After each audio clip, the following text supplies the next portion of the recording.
The Stonewalkers by Vivien Alcock. Read by Carole Hayman. Chapter 1.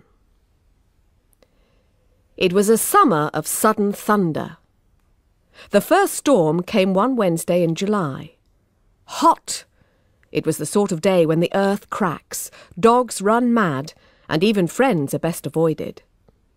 The sky, which only half an hour ago had been a dry blue, now thickened with dark clouds. Soon it was going to rain very hard, and anyone caught far from shelter would be soaked to the skin. The girl, sitting in the long grass at the foot of the statue, didn't seem to notice. Her name was Poppy Brown, and she was a liar. It was the only remarkable thing about her. She was 12 years old, neither tall nor short, dark nor fair, fat nor thin, pretty nor plain. An ordinary child, except for her lies. These stood out in a crowd from being so much taller than anyone else's. Her mother was a trapeze artist, she'd claim, who'd fallen in a flash of spangles, missed the safety net, and was now in hospital with broken bones. Her father was a great hunter, away catching elephants for an Indian prince. She was going to join him in the holidays. These lies came from her lips like pretty soap bubbles, doomed to shatter helplessly on the first hard corner of fact. Her mother was a cook, and her father had died when she was 3 years old. Why, she'd be asked, why, Poppy? You must have known we'd find out. And she'd shake her head, her blue eyes filling with tears, as sorrowful and puzzled as anyone. There was a time when she'd tried to be helpful, not liking to see them so much at a loss. Mrs. Martin says I've got too much imagination, she'd offer. Or Mrs. Welsh says it's because I've been shopped around so much. She soon learned to keep quiet. They didn't like a child to be too knowing, and would say sharply that there were plenty of children far worse off than she was who managed to tell the truth. She was one of the lucky ones. She had a mother to love her and make a home for her whenever possible. It was not her mother's fault that this was not possible more often. Mrs. Brown was not strong. When Poppy was 5, her mother had gone into hospital for so long that when at last Poppy was allowed to see her, she didn't recognise her, and would have walked past the pale, gaunt woman in the bed, had not foster mother Allen caught hold of her arm and told her to go and kiss her mother. She had sat uncomfortably on the chair while her mother gazed at her pleadingly, as if she wanted something. But Poppy had already given her the flowers. And when she started to tell her mother about the school play, Mrs. Brown had not seemed interested and had, in fact, fallen asleep. So Poppy had been led away. Since then, her mother had been in and out of hospital so often that Poppy had lost count. Mrs. Brown had had to give up her job in the cafe in Camden Town, taking instead, when she was well enough, living-in jobs, where she was not always able to have Poppy. She refused to go on the welfare. Something seemed to drive her to work, as if she were trying to make up for all those long weeks lying doing nothing in bed. She was not content just to look after Poppy. "She wants to make a good home for you, dear," they told her. "You know that she loves you." "Oh, yes." Yes, her mother loved her. She was a child of many mothers, real, house and foster, and they all loved her. She knew this because they told her so. She was grateful. She knew better than to look a gift horse in the mouth, especially when it kept showing its teeth. But she had no high opinion of love. Love did not stop people from being angry with you and punishing you for your own good. Love was not blind to your faults, but sought them out to grieve over. Love did not delight in your company, but openly showed its relief when it was time for you to go, back to school or to bed, or merely to the other side of the door. "Run along and play, dearie." Not "stay and play." Oh, no. Remove yourself and be quick about it. "I'd much rather just be liked," she told the statue. She often talked to the statue. It was a good listener. She told it everything, her hopes, her fears, confessions even, knowing it was quite safe. The statue would never tell. And at the moment she had no other friends. It was very quiet in this forgotten part of the garden, very still. The birds had all flown away to their trees, where they sat close together, wrapped in their wings. The small white butterflies no longer hung about the old lavender like agitated blossom. The sky grew darker. But the girl in the red dress, Poppy in the long grass, did not look up. Her head drooped over her hands, so that her soft, mouse-coloured hair almost obscured her face. She was pulling the seeds off a head of grass, one by one. Yes, no, yes, no, yes. Whatever answer the grass gave her did not seem to please her, for she flung the stalk away crossly. "Never meet trouble halfway," she advised the statue. "It may be going next door. Never cross your bridges before they're built. Besides, I may be run over by a bus tomorrow. Why spoil my last day?" The statue remained silent and smiling, its pale eyes, hollow in the centre, fixed in their carved lids to gaze endlessly at the sky. It looked very beautiful in the stormy light. "Did you ever hear of the Lady of Devizes?" Poppy asked, fiddling now with her bracelet. "One of my mothers took me to Devizes once." She'd been quite small, but she still remembered it. A pretty little country town with a marketplace. It wasn't market day, and she'd been disappointed, having heard there would be calves and sheep in pens, and stalls of jumble and jewellery, fruit and flowers. Instead, she'd been taken by the hand across the bare cobbles and shown the monument in the middle of the square, in memory of a woman, long ago, who, on being accused of giving short measure, had cried aloud in ringing tones, "May God strike me dead if I tell a lie!" He did. The townspeople had erected the monument to commemorate the event. "See what I mean? A silly thing to say, wasn't it? God might not have got around to it for years if she'd kept her big mouth shut." The sky grew darker. Leaves shuddered suddenly on the bushes and were still again. Insects hurried through the grass, seeking shelter. An ant ran over Poppy's leg, and she put out her hand to brush it off. Her bracelet slipped over her fingers and fell to the ground. It was too big. She picked it up and swung it idly to and fro. "Isn't it pretty?" she asked the statue. "I made it myself." She noticed it had left a dirty mark on her wrist where she'd been sweating. And it was too big. "You have it, Belladonna," she said generously, and fastened it round one of the statue's ankles. It was made of an odd greenish-black metal, part of some old chain she'd found in the cellar. "Now you look like a slave, waiting to be set free." The statue smiled, its calm and beautiful face white against the black sky. Black sky at 4 in the afternoon. Poppy jumped to her feet as the first drop fell. She was halfway across the overgrown lawn when the forked tongue of lightning sprang from the clouds and licked towards her.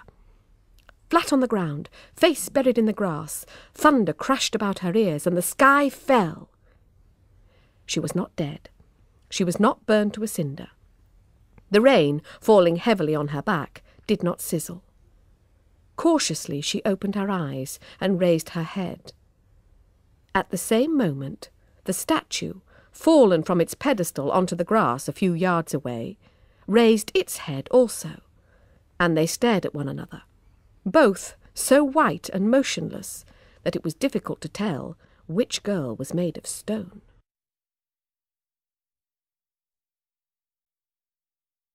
Chapter 2. "They'll never believe this," was the first thought that came into her head, as clear and plain as if written on white paper. Come to that, she didn't believe it herself.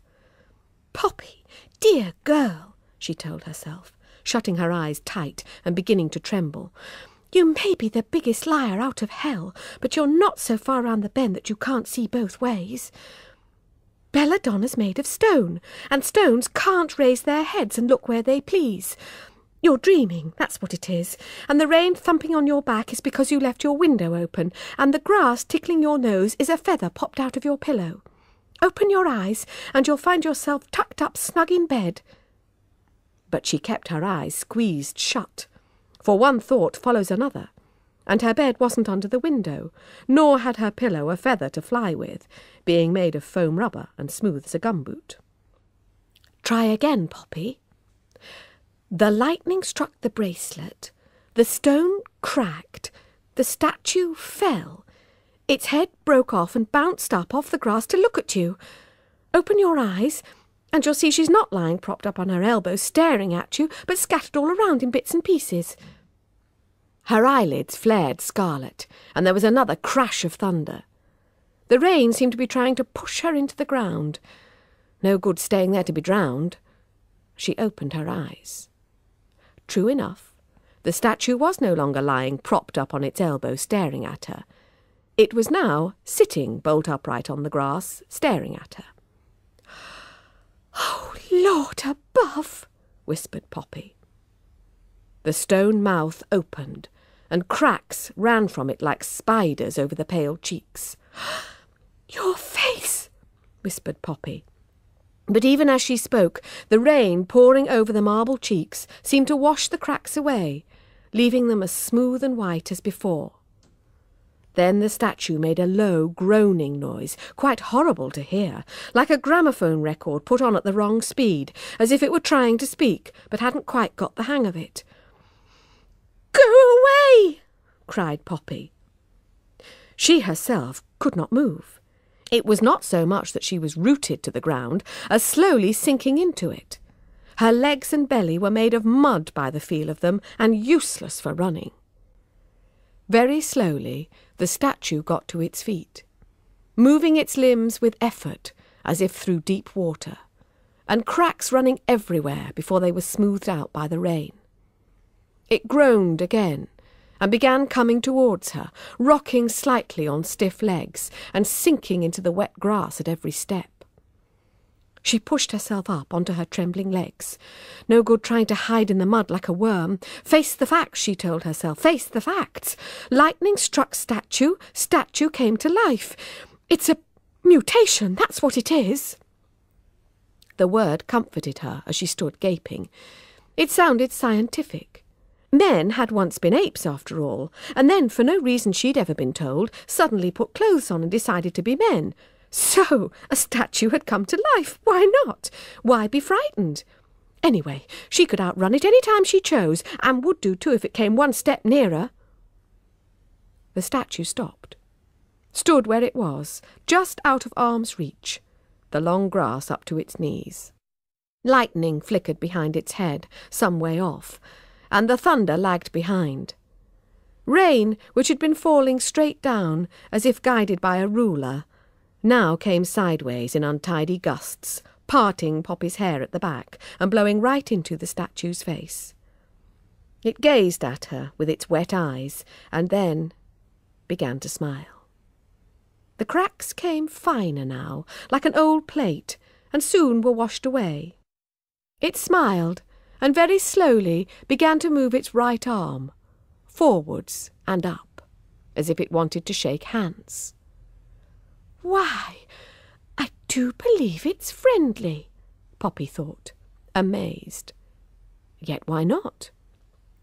Who'd sat and talked to it for many an hour when it stood lonely on its pedestal? Befriended it, given it a pretty name. Poppy knew Belladonna was a flower. She did not know that it was another name for deadly nightshade, against which she'd been warned, for its berries are poisonous and can kill. Who'd given it the bracelet, the chain that had helped to bring it to life? "Why, it probably thinks you're God, Poppy Brown, or its mother. How will it feel if you turn your back now and run off? Sick, cold, deserted, that's how it will feel, with a sort of pain somewhere inside that will never quite go away. It's all alone, too, the only one of its kind in the whole world." Poppy whispered, "You poor old thing," and smiled back at it. They stood smiling at each other while the rain blew about them. "Well, it's no good standing here catching our deaths," Poppy said at last. "You'd better come along with me, my pretty, though Lord knows what they'll make of you up at the house." Beckoning to it, and looking often over her shoulder, she led the way from the little wilderness with the empty pedestal, through the dripping shrubbery, and across the smooth lawns to the house. The statue, smiling and moaning, lumbered after her. Its feet cut deep holes in the old pampered turf, which, filling rapidly with water, shone like little ponds to mark the way they'd come. When it reached the edge of the lawn, it stopped. Poppy, waiting on the flagged path, thought perhaps it was nervous, never having seen a house so close before, and said encouragingly, "Come on, my own," although, of course, it was not her own at all, but belonged to Mr. Hunt, like the house and the grounds, and the very bed Poppy slept in. It occurred to Poppy for the first time to wonder if her mother's employer would be pleased to have one of his statues come to life. He was not supposed to be over-fond of company. Still, it was no good crying over spilt milk. What's done was done. "No one's going to believe in you," she said. "Still, seeing's believing, I suppose, as the prisoner said to blind justice. Come on." Obediently, the statue walked forward onto the path. Bang! Bang! Bang! The marble feet crashed against the paving stones with a noise far sharper than thunder. "Stop!" Poppy cried in dismay, holding her hand up to halt it. "You'll bring Mr. Hunt down on us. I'm not supposed to make a noise near the house. Couldn't you sort of slide your feet along like this?" Scrape, scrape, scrape. It was worse, if anything, and how muddy her feet were. They reached a door in the side of the house, which Poppy opened. "Here we are," she said, beckoning the statue forward. "There's a sink in here. We can make ourselves all spick and span before I take you to see Mother Brown. Mrs. Brown, my real mother, that is. She doesn't like dirt. Mud on your feet and she wouldn't notice if you wore a halo. Sit on that chair while I run the water." It was a wooden chair, and it stood no chance. The heavy statue crashed right through it with a tremendous clattering, bang onto the floor. 3 flower pots fell off a shelf and broke, scattering their earth. The statue's smile now looked like a grimace of pain, or anger. Oh, I'm sorry, I didn't think." Poppy rushed to its side. "You're not broken, are you? Chipped? Let me help you up." Its arm felt cold, like marble, and yet not quite like marble any more. But nothing like flesh and blood. Though she tugged with both hands, she could not shift it, and it seemed to make no effort to help itself. "Oh, you're hurt. I'll fetch Mother Brown. She'll know what to do. I won't be long." The statue, left alone, slowly turned its head to look round the room. Its gaze became fixed. On the shelf, there was the marble head of a girl on a black base. It stared at this for some time, and its hand moved stiffly to touch its own neck. When it looked back towards the door, the friendly innocence of its face was quite gone. It wore an expression of cold mistrust.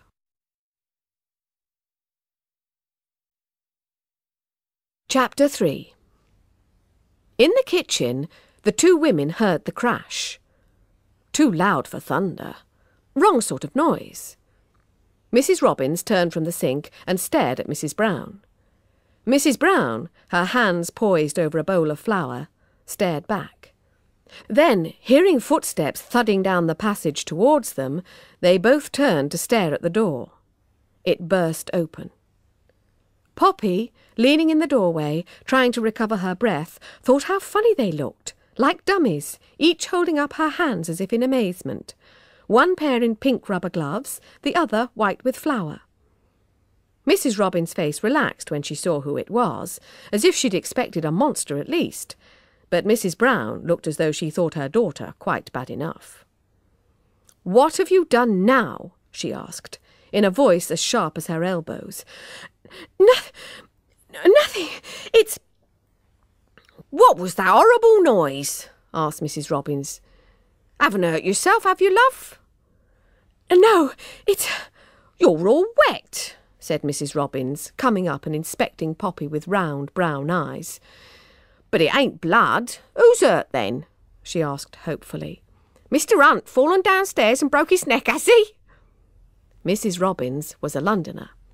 After 10 years in Charle, she still found country life a bit slow. She missed the bustle and excitement of London, with police cars and ambulances screaming through the night while she was safe in bed. Not, of course, that she wished anybody any real harm. But Poppy shook her head. "It's Belladonna," she said. The women looked blank. "The statue, the one from the little shrubbery. It's fallen down.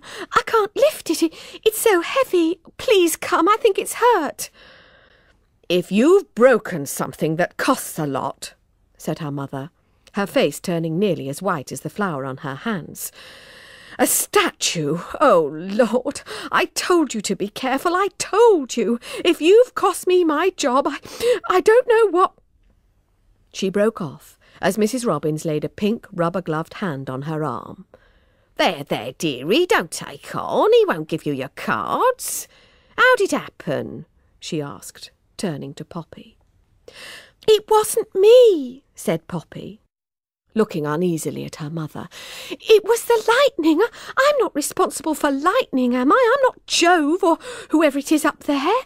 The lightning struck the statue and then—" She couldn't say it. It was true, but it wasn't going to sound that way. She could have told Mrs. Robbins, but not with her mother standing there with that long-suffering look. "Oh, lightning, was it?" said Mrs. Robbins comfortably. "Act of God. Nothing to do with us. Out in the garden, you said. Not our job to clear it away, then. Mr. Shepherd, he's in charge of the garden. Your ma and me, we're only the house." "It's in the house now. Please come," said Poppy urgently, seeing Mrs. Robbins settle herself comfortably on a chair and begin to peel off her gloves as if she'd lost all interest. "It's in that little room with the sink where we leave our gumboots." "How'd it get there, then?" asked Mrs. Robbins, interested. "It walked!" shouted Poppy, furious that the truth should sound so much less probable than even the wildest of her lies. Everything was going wrong, as usual. "Don't believe me. I'm not asking you to believe me," she said, seeing her mother's face. "Just come and see for yourselves, that's all." "I've a good mind to wash your mouth out with soap," said her mother angrily. "It's not the only thing that needs washing," said Mrs. Robbins, winking at Poppy behind her mother's back. "Better get her out of them wet clothes and into an hot bath before you spank her, Mrs. Brown, or we'll have an invalid on our hands." "Please come, Mother Brown," pleaded Poppy, taking hold of her mother's arm. It felt as hard as the statue's, only warmer and rougher. "Don't call me Mother Brown," her mother muttered under her breath. "Just Mother is enough, or Mum." But Poppy was out of the kitchen. She could hear the two women following her down the passage, her mother muttering, "If this is another of her lies." Poppy couldn't wait to see her face. Would she apologise for disbelieving her? Would she say, "Poppy, my dear love, I've misjudged you. Though you may tell the odd lie now and then, just to embroider a dull day, you can be trusted to tell the truth when it matters. I should have known." Would she say that? Like hell. That'd be the day. Still, you never know. Perhaps... She stopped short in the doorway, feeling the others crowding behind her. There was the chair, in splintered pieces on the floor. There were the broken flower pots. The water left running had overflowed the sink and was joining the earth on the floor in rivers of mud. But no statue. "It's gone! Where's it gone?" wailed Poppy. "Well," said Mrs. Robbins, looking from the bewilderment on Poppy's face to the cold anger on her mother's, Least said, soonest mended, I always say. Oh, that poor chair's had it. She looked around with a practised eye. Fetch us a dustpan and brush, dearie, and them big bits can go straight in the bin. He'll never know they've gone. Out in the passage, a door closed softly, but none of them noticed. They were all too busy. Mrs. Robbins in clearing up the mess, Mrs. Brown trying to control her anger, and Poppy getting ready to dodge should her mother fail in this. Out of sight, the stone creature waited. Chapter 4. Poppy, sent to bed without any supper, sat at her dressing table brushing her damp hair. The unjust punishment didn't trouble her. A book entitled Proverbs, Saws and Sayings, once bought at a jumble sale for twopence, had prepared her for life. A liar's truth sounds as crooked as his tongue. A wise man cares not for what he cannot have, such as supper. Anyway, she wasn't hungry. She studied her reflection earnestly. Why had the statue made off? Didn't it trust her? Did she really look deceitful? Were her lies beginning to show in her face, as Housemother Allen had warned her they would one day, after finding out that Poppy did not have a brother in Borstal, nor a sister in Holloway Prison, but was an only child trying to get sympathy under false pretences? She leaned nearer, until, her nose resting on the cold glass, she saw the reflected eyes meet, touch corners, and become one long eye, like a cyclops. A monster! Was that how everyone saw her? She moved back hastily, and her reflected face resumed its normal shape. And where had her poor monster gone? Into the house? Oh, heck! Slap bang into the middle of Mr. Hunt's treasures. For her mother's employer collected things, old things. The house was like a museum. On every side, on every shelf, table, pedestal and chest, there were heads. Marble heads, bronze heads, heads in alabaster and heads in terracotta, and every one of them cut off below the neck. For a moment she seemed to see it through the statue's eyes. A butcher's shop, a chamber of horrors, a stone abattoir into which Poppy had led it. She must explain before it decided to remove her head from her shoulders to keep on a mantel-shelf between two brass candlesticks. And what about Mother Brown and Ma Robbins, who at any moment might blunder round a corner or open a cupboard? She ran to the door and opened it, and there was Mrs. Robbins, smiling and winking, bringing a paper bag out of the bosom of her flowered overall. "Brought you a bite of something to eat, you naughty girl," she whispered. "Only don't let your ma—" "I can't stop," cried Poppy. "I've got to find it before—" "Lost something, dearie? Never mind, it'll turn up," said Mrs. Robbins, pushing Poppy back into the room. "Better not let your ma catch you out of here, had you? Or she'll lock you up next time, and you won't like that." But, stammered Poppy, trying to explain the danger waiting somewhere in this house, behind the next corner, or the next— But now a vast flowery bosom filled her vision, so like a cushion for a tired head, and she longed to rest and be comforted. "It's frightened. It might turn nasty," she said weakly. It was no good. Mrs. Robbins seemed to think she was talking about a dog. She wasn't listening properly, having no time just now for Poppy's stories. Poppy found herself sitting on the bed, the paper bag in her lap. "You tuck into that, dearie, and don't drop no crumbs what'll give me away." "What's that?" "A bit of cold chicken, love, and a slice of your ma's pie what's still hot." "No, that noise!" "I can't hear nothing, only the wind and the rain." "Listen," said Poppy, going very pale. "Something's coming upstairs." "Here, shove it under your pillow, quick." Mrs. Robbins grabbed the bag herself and pushed it out of sight just in time. The door opened, and Mrs. Brown came into the room, carrying a tray on which were a mug of milk and 2 Marie biscuits on a plate. Poppy was to be punished by missing her supper, but not actually allowed to starve. "I thought you'd gone home, Mrs. Robbins," Mrs. Brown said, for Mrs. Robbins lived down in the village with her husband and her cat, and only helped out during the day. "Just going, dearie," Mrs. Robbins said hastily. "Good night, Poppy, love. Night, Mrs. Brown." "Good night," Poppy called after her. "And, Ma, be careful. If you hear footsteps, don't look round. Just run." "Don't call her Ma," said her mother when the door had closed. "She's not your mother. I am." She came across the room and put the tray on the bedside table. Then she stood, as if waiting for something. "Thanks," muttered Poppy. Still her mother stood there. What did she want? Could she smell the pie? Was the paper bag showing? Uneasily, she turned her head to look, just as her mother bent down to kiss her. The kiss landed awkwardly on her left ear. Mrs. Brown straightened up and walked quickly from the room, shutting the door behind her with a controlled slam. "That's torn it," thought Poppy.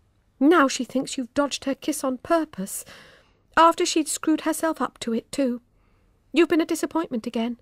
Not only a liar, but unloving as well, upsetting your poor mother, making her ill. Why'd you do everything wrong? Oh, well, if she needs another rest from you, Poppy Brown, who cares? There's plenty more mothers where she came from. Real house or foster, who cares? Rot 'em all." She sat, hugging herself as if she were cold, rocking backwards and forwards on her bed. Gradually, her face, which had looked bleak, began to relax. "Got to do something about Belladonna," she muttered. For a long time she sat thinking. Then she grinned. Foster Mother Mears. Foster Mother Mears had had a stall selling high-fashion jewellery in a street market off the Edgware Road. On Saturdays, Poppy used to help. Now she remembered how Mother Mears always said, standing there with strings of beads dangling from her plump fingers, "Watch me, darling, it'll be an edication. You got to chat 'em up a bit, you see. You got to put 'em in a good mood, crack a joke or two. Everyone loves a bit of glitter. Do it right and they'll be eating out of your hands." Taking a blanket from her bed, Poppy spread it out on the floor and placed in the middle 4 strings of beads, 1 butterfly brooch, 1 Snoopy badge, 5 safety pins, 2 plastic bangles, and a poster of Laurel and Hardy, rolled up and fastened with an elastic band. She sat back on her heels and considered the offering. It didn't glitter much, but it would have to do. It's the thought that counts, she reminded herself, tying the corners of the blanket together. She crept out into the passage. It was dim and shadowy, lit only by a narrow window at the end. The house was quiet. Her room was in the servants' wing, a long way from the dining room below, where Mr. Hunt would be eating his slice of meat pie in solitary state. A long way from the kitchen, where her mother would be eating her slice, and diluting the gravy with her tears. The only sounds Poppy could hear were the rain at the window and the creaking of wooden boards. That might be only the old house settling on its foundations, and not footsteps at all.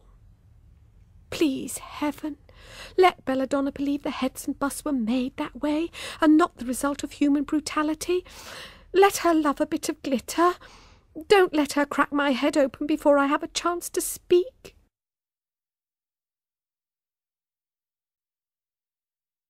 Chapter 5. Mr. Hunt's house was too large for him.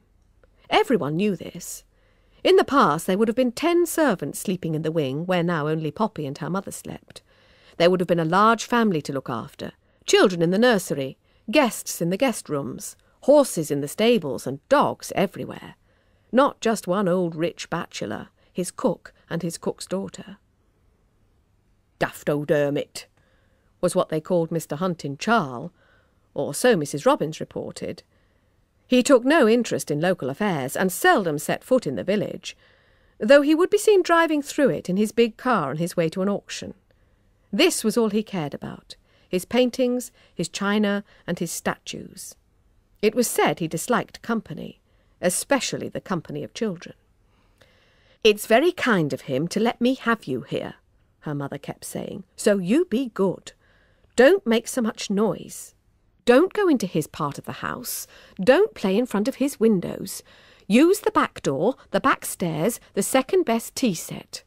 It's very kind of him to let you live here, Poppy. It's very kind of him to let you breathe, so try not to do it too loudly. Poppy had only met him face to face once, when she had first arrived at Charle House. He had welcomed her, shaking her hand and calling her Miss Brown, which had made her giggle and her mother blush for her. Since then, she'd only seen him in the distance, and she did not think he'd noticed her at all. That was fine. That was the way she wanted to keep it. But there was only the drawing-room left to search, and that was next to the study. She stood wearily at the end of the kitchen passage, looking across the shadowy main hall to where the line of light showed under the study door. He would be sitting in his leather armchair, sipping his brandy and reading his book, and safely out of the way for the next couple of hours.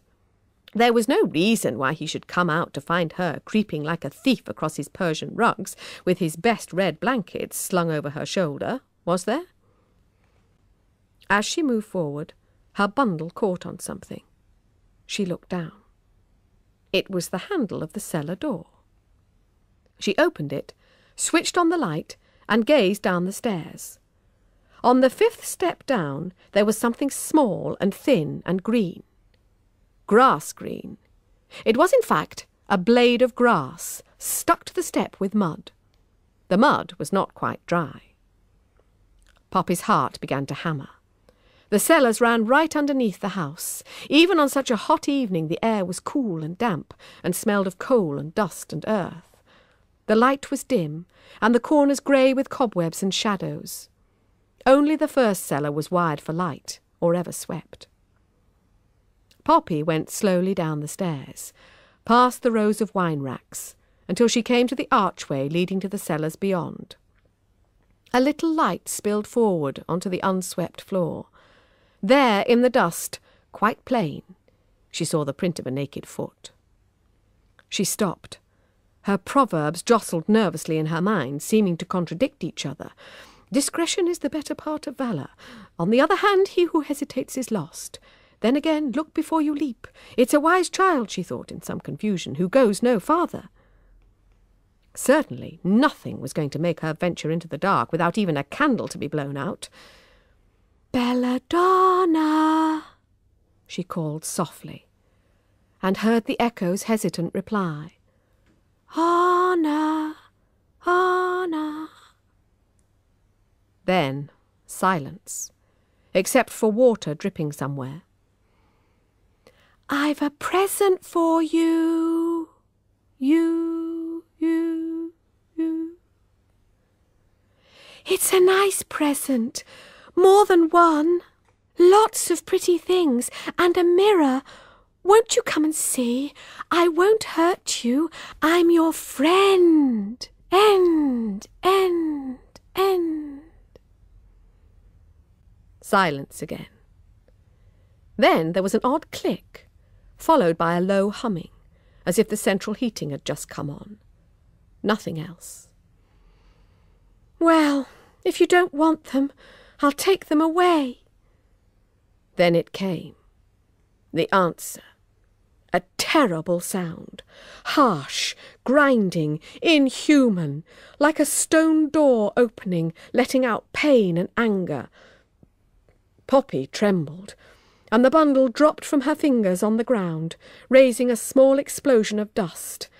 Even the echoes stuttered in alarm. Then it came again, the stone shouting. She hesitated no longer. Her legs knew what to do, and they did it. They carried her at high speed, through the wine cellar, up the steep stairs and through the door. Then they began to shake at the knees. She shut the door, turned the key, and sank down onto the floor, unable to stand a moment longer. "Coward!" she accused herself. "You're nothing but a miserable little coward, Poppy Brown." But she made no effort to return to the cellar, and was quite content to sit on the floor with her back against the door, staring down at the rug in front of her. One brown, highly polished shoe stepped onto the rug. Then another one. She looked up, saw first a pair of trousered legs, then a brown velvet smoking jacket, and then, at the very top, Mr. Hunt's head. He was a tall man, thin in spite of her mother's cooking, and wispy. The hair of his eyebrows grew straight upwards and showed in tall tufts above his glasses like vegetation forcing its way out of a greenhouse. His hair was thick and grey, with the same tendency to grow in odd directions. His eyes were hidden by the light reflecting on his glasses. She stared up at him, unable to speak. Miss Brown, isn't it? Ah, good evening," he said. She couldn't answer. "I just came, for some more brandy," he said after a pause. "I didn't want to disturb your mother, so I thought I'd, fetch it myself." "No." "No?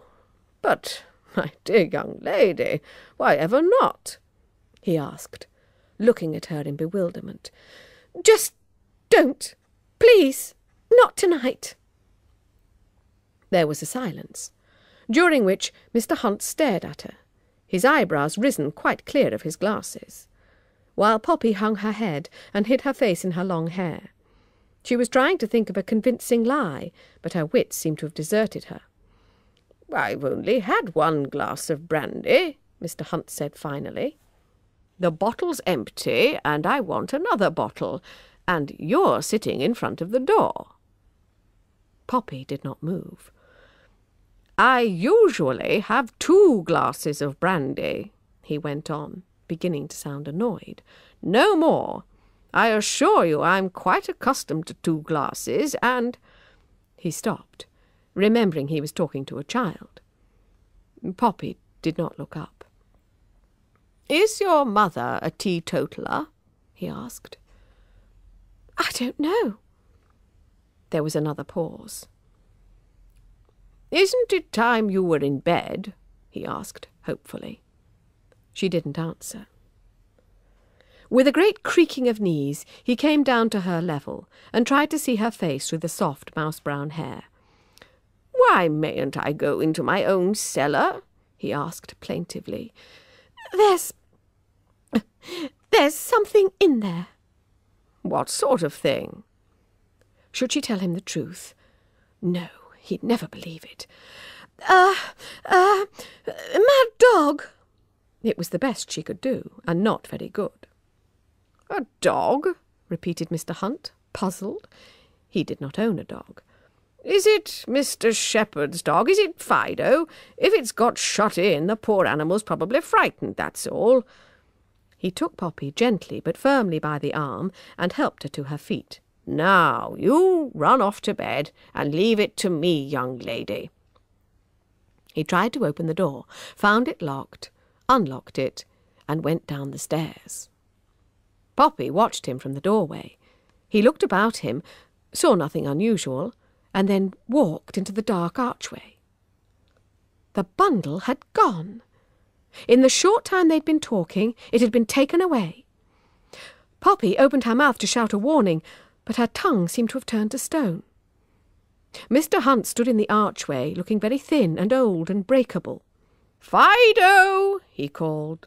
"Fido! Fido!" And the echo answered, "Hido! Hido!" Good advice, thought Poppy. He was no match for Belladonna. She found her voice. "Come back! There wasn't a dog at all!" she shouted. Mr. Hunt turned and looked up at her. "A joke," she said feebly. When she was quite certain he was coming, clutching his bottle of brandy, she ducked round the corner out of sight. She heard him come out of the cellar, a pause while he was probably looking round for her, and then his footsteps retreating towards the study. A door opening and a door closing. He'd gone. Poppy crept round the corner and turned the key in the lock. It was the only door into the cellar. It was a very stout door. She thought it would hold. She removed the key and put it in her pocket. "Got you," she said, and went to bed.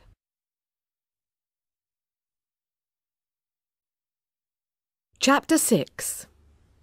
Night came. Only a rat heard the noises in the cellar and fled in terror. The 3 sleepers above turned restlessly, but did not wake. Then the sun rose in a white haze. Birds began to sing, and Poppy's alarm clock went off. It was 6 o'clock. Her first thought was of the statue. In her sleep-muddled head it seemed like a dream. Perhaps it had been one. Then she need not get out of her warm bed and go down to the dark cellar. But then why had she set the alarm? She lay and thought about it. She fell asleep. By afternoon, the haze had cleared and it was blazing hot outside. The fat girl's face shone like an apple. Poppy felt like biting it. "I'm sorry," said the fat girl. "I didn't mean to get you into trouble, but how was I to know it wasn't true?" Poppy did not answer. On the far side of the lawn, Mr. Shepherd, the gardener, was bending over a shrub. Although it was possible he had not seen her, Poppy felt that he had turned his back on her. He was not her friend. "I mean, I don't care if he isn't your uncle. It's nothing to me either way," said the fat girl. "I can't think why you said he was, unless you're trying to impress me. Not that Mr. Hunt's anyone special. He's rich, that's all. Are you ashamed of your mother being a cook? Are you a snob or something?" Mr. Hunt had played many roles in Poppy's recent lies. Now an uncle, now the head of a gang of art thieves, even a murderer who hid the dismembered pieces of his victims among his collection, having first covered them with clay and baked them in the oven. Once she had claimed him as her illegitimate father, and felt uneasy when people had laughed and stared and whispered together. Please heaven, that one never came back to her mother. "It was a joke," she said. "A joke? Oh, well, ha-ha." The fat girl looked slyly at Poppy. "Your mother didn't seem amused. You do tell some rather peculiar jokes, don't you?" "If you mean I'm a liar, why don't you say so?" Fido lifted his head at the sound of their voices. After a moment, he put his nose back on his paws and shut his eyes, as if Poppy were a black sheep not worth collecting.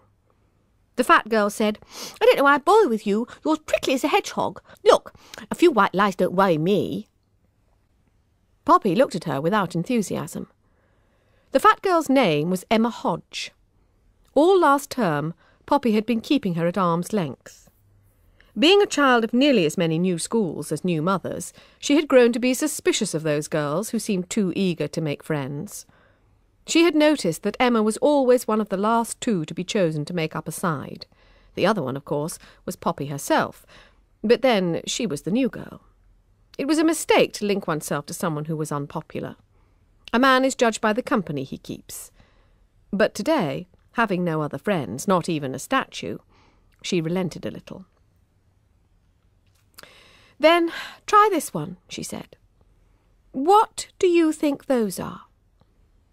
She pointed to the ugly dark marks that stretched across the lawn towards the shrubbery on the far side.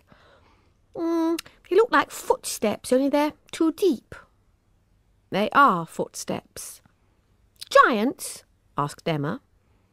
She tried to fit her fat foot in its sensible brown sandal into the nearest hole. It was the wrong shape. Although shorter, it was too wide to go in. "No, not a giant." "A statue," said Poppy. The fat girl looked at her, and then crouched down and examined the hole carefully. It was shaped very like a footprint, although it had little instep, nor could one see the separate toes. It was between 1 and 2 inches deep, with fairly clear-cut edges. Emma stood up again and stamped her foot hard on the grass. The grass rose again, almost immediately. There was no print. She looked thoughtfully at the other holes. They were about the right distance for a longish stride. She said, "I believe you." "Nobody else did," said Poppy bitterly. "They just blame me. All of them. Old Shep," she indicated the distant gardener, "Mother Brown, of course, even Ma Robbins. And no doubt Mr. Hunt will, only he's gone off to an auction." "Well, how did they think you did it?" "That's what I asked them, and they couldn't think, until old Shep said it must have been my pogo stick. They all believed him right away, even though I've never been able to go more than one jump on it without falling over. A pogo stick would have left a round hole.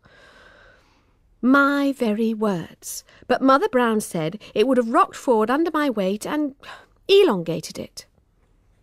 Emma shook her head. No, I thought of that. It would have left a different-shaped mark, wider at the top and narrower at the bottom. These are the same all the way down. Poppy remembered that the fat girl, however unpopular, was always top of the class. Is there any other evidence? Emma asked. Poppy led her through the shrubbery to the little neglected garden and showed her the empty pedestal. It was stained with greenish mould in places and lightly discoloured all over, so that the 2 whitish patches where the statue's feet had been showed up plainly. What did they say about this? Mother Brown and Ma Robbins said it wasn't no use them going blundering about in a lot of nasty wet bushes. Never having been there before, how would they know if there was a statue there in the first place, getting their feet wet for nothing? But Mr. Shepherd, he must have known. Not that it looks as if he did much gardening round here, said Emma, looking at the tangled grass and weeds. Still, didn't he say anything? He said a lot. He went on and on saying it for ages, but it's no good asking me. He talked so broad I never understood more than one word in 4, which is more than Mother Brown. She doesn't understand him at all. Emma laughed. What's that? She asked, pointing to a dark mark close to the deep crack in the stone. It had a faint greenish-black metallic gleam. Poppy explained about the bracelet. She told her everything that had happened. Yesterday was easy. Today was more difficult to explain. You mean you've done nothing? Just left it locked in this cellar? Asked Emma, staring. Well, said Poppy, feeling guilty. She supposed she should have done something, only it was so hot. The sun felt like a weight on the top of her head, and the statue felt like a weight at the bottom of her mind. It was all too much for her. Emma, who was now sitting cross-legged on the pedestal, like a Buddha, looked at her in silence. A round face is less expressive than a thin one. Poppy had no idea what she was thinking. "Do you believe me?" she challenged. "I believe you," said Emma. "On Thursdays I believe everything. It's my believing day." "Will you believe me tomorrow?" Emma grinned and shook her head. "I doubt it. It's a bit too fantastic for Friday, I'm afraid." So, she had never really believed her at all. What a sly, horrid beast she was. She probably couldn't wait to tell them all next term. And then, Poppy could see it already. The little groups of girls who stopped talking when she approached, the exchanged glances, the giggles smothered behind hands, fingers tapping foreheads significantly. She'd never live it down. Unless she got in first. She could be the centre of that giggling group, if she played her cards right. Let's see. Do you know why old Podge is so fat? It's because she swallows everything she's told. Emma would find out who could play that game. But what a dirty game it was, she thought, ashamed. Why had she ever let Emma into her secret garden? She looked round sadly. With the grass crushed and tumbled, the statue gone, and Emma on the pedestal, it was not the same. She felt it would never be the same again. "I wish I'd never brought you here," she said. "Was this your special place?" asked Emma, looking round. "Have I spoiled it for you? I'm sorry." She got awkwardly off the pedestal and stood looking at Poppy. "I didn't mean I thought you were lying, only it's a bit, well—" "I suppose you'll tell them all." "Who?" "At school." "Of course not. What do you take me for? We're friends now, aren't we?" "Aren't we?" repeated Emma, as Poppy hesitated. "Why are you always so standoffish? Don't you want to be friends? It's not as if you had any other friends yet." "Nor have you." Emma stared at her, her face crimsoning. "So that's it. I see it all now. You think I'm a reject, some sort of leper. That's why you've been holding back, afraid of being contaminated if you're seen talking to me, I suppose. What a nasty, calculating, cold-blooded little rat you are. Do you think I was sorry for you? Do you always judge people by their pop rating? Let me tell you, you little toad, I may not have many friends, but I'd be ashamed to number you among them, so you needn't worry. Goodbye." She pushed through the bushes and was gone. Poppy sat in her ruined garden and began to cry. Was she really horrid, she wondered, feeling uneasily it might be true. When a friend asks, there is no tomorrow, she thought gloomily. A friend is not so soon gotten as lost. Make not thy friend thy foe. A friend is another self. There was no comfort in her proverbs. They all seemed to confirm that what she had rejected was beyond price, but it was too late. The bushes rustled, and Emma came back. "I thought I'd give you one more chance," she said, scowling. "For your sake. It's not that I care one way or the other. So don't think you'll be doing me a favour because it's the other way round. Well?" "I'd like to be friends," said Poppy humbly. Make it go well this time, she thought. Make it last. Emma Hodge beamed. "Good," she said. "Now we can search your cellar." Chapter 7. It was impossible to feel nervous when Emma was so obviously enjoying herself. Had Poppy got a torch? She asked. Poppy had 2 torches, but neither of them worked any more. Never mind. Emma unscrewed the handsome new lamp from her bicycle. Had Poppy got a camera with a flash? No? Never mind. Had Poppy got a carrier bag for any evidence they might discover? Yes, said Poppy, glad to have something. She followed Emma down the cellar stairs, past the wine racks to the dark archway beyond. "I'd better go first, as I've got the lamp," said Emma. Poppy agreed. She was not going to be so selfish as to insist on being the heroine. "I'm right behind you," she said. Emma switched on her lamp. The pale circle of light moved through the dark like a fastidious moon through a dirty sky, past clouds of cobwebs, across walls now black with damp, now green with mould, showing here an abandoned sofa with its stuffing oozing out, there old kettles without lids, pans without handles, dust, everywhere dust, and footprints in the dust. Emma squatted down and examined one closely. Then, as if by accident, the light moved sideways till it shone on Poppy's feet. "No, not mine," said Poppy. She removed her sandal and trod carefully in the dust. The light moved from her print to the other and back again. "No," said Emma, sounding puzzled. Poppy's print showed a deeply curved instep and small toes like round islands, separated from the ball of the foot. The alien print was straight-sided, widening at the top like a partly opened fan and ending in a scalloped edge. There was a chip out of the left heel, as if a piece had broken off. "Flat-footed, isn't she?" said Poppy. The light moved to shine briefly in Poppy's face, as if hoping to surprise the sly grin of someone playing a practical joke.